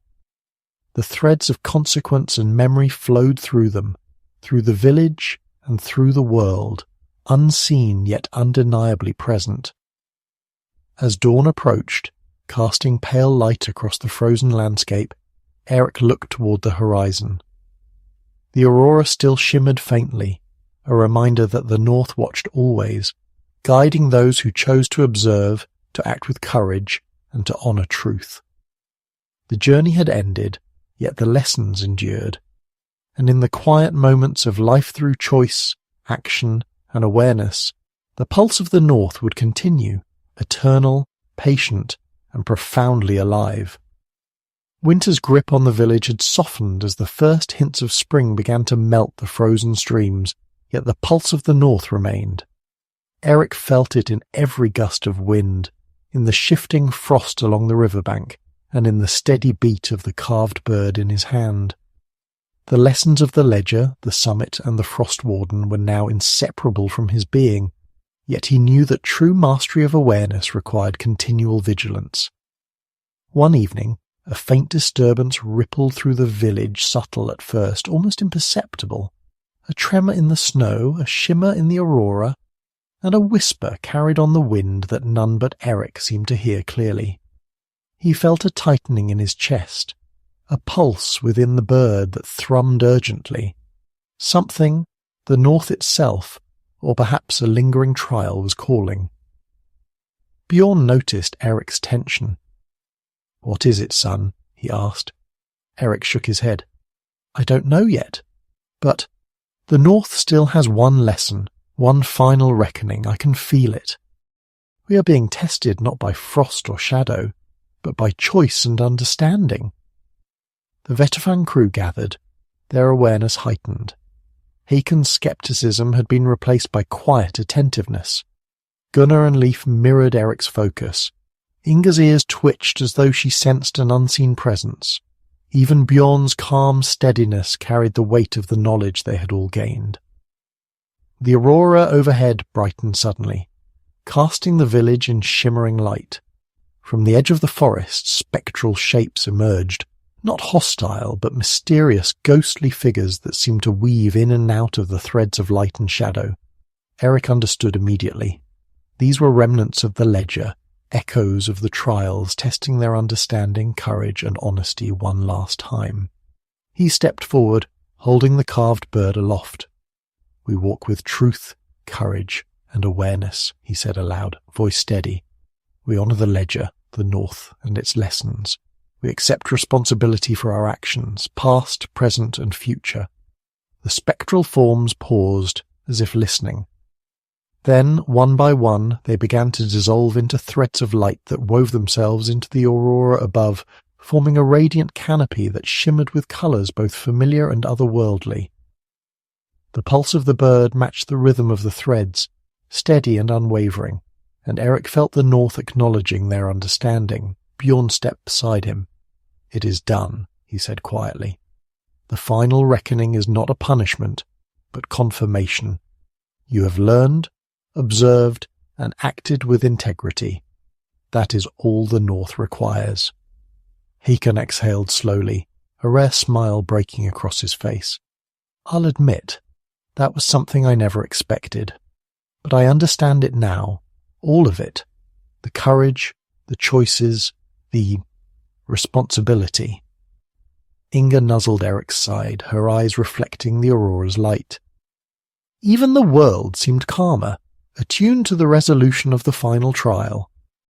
The village continued its quiet rhythm, unaware that mystical forces had confirmed the crew's transformation.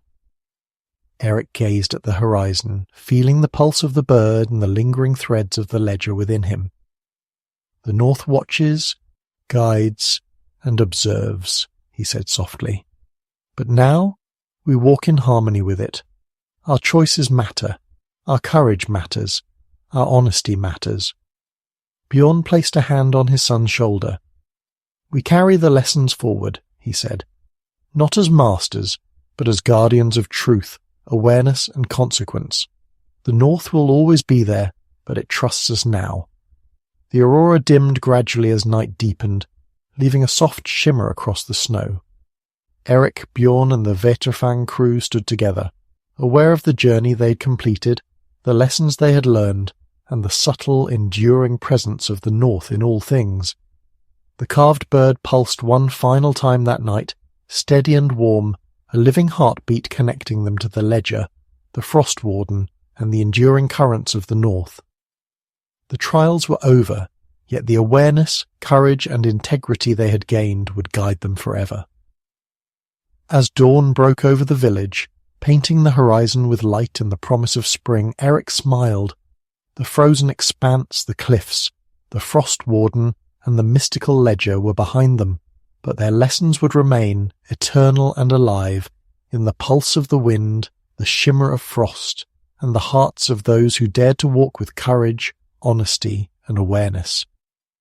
The journey had ended, but the story of the North and of those who walked faithfully within its currents would continue, endless as the aurora and timeless as the frost.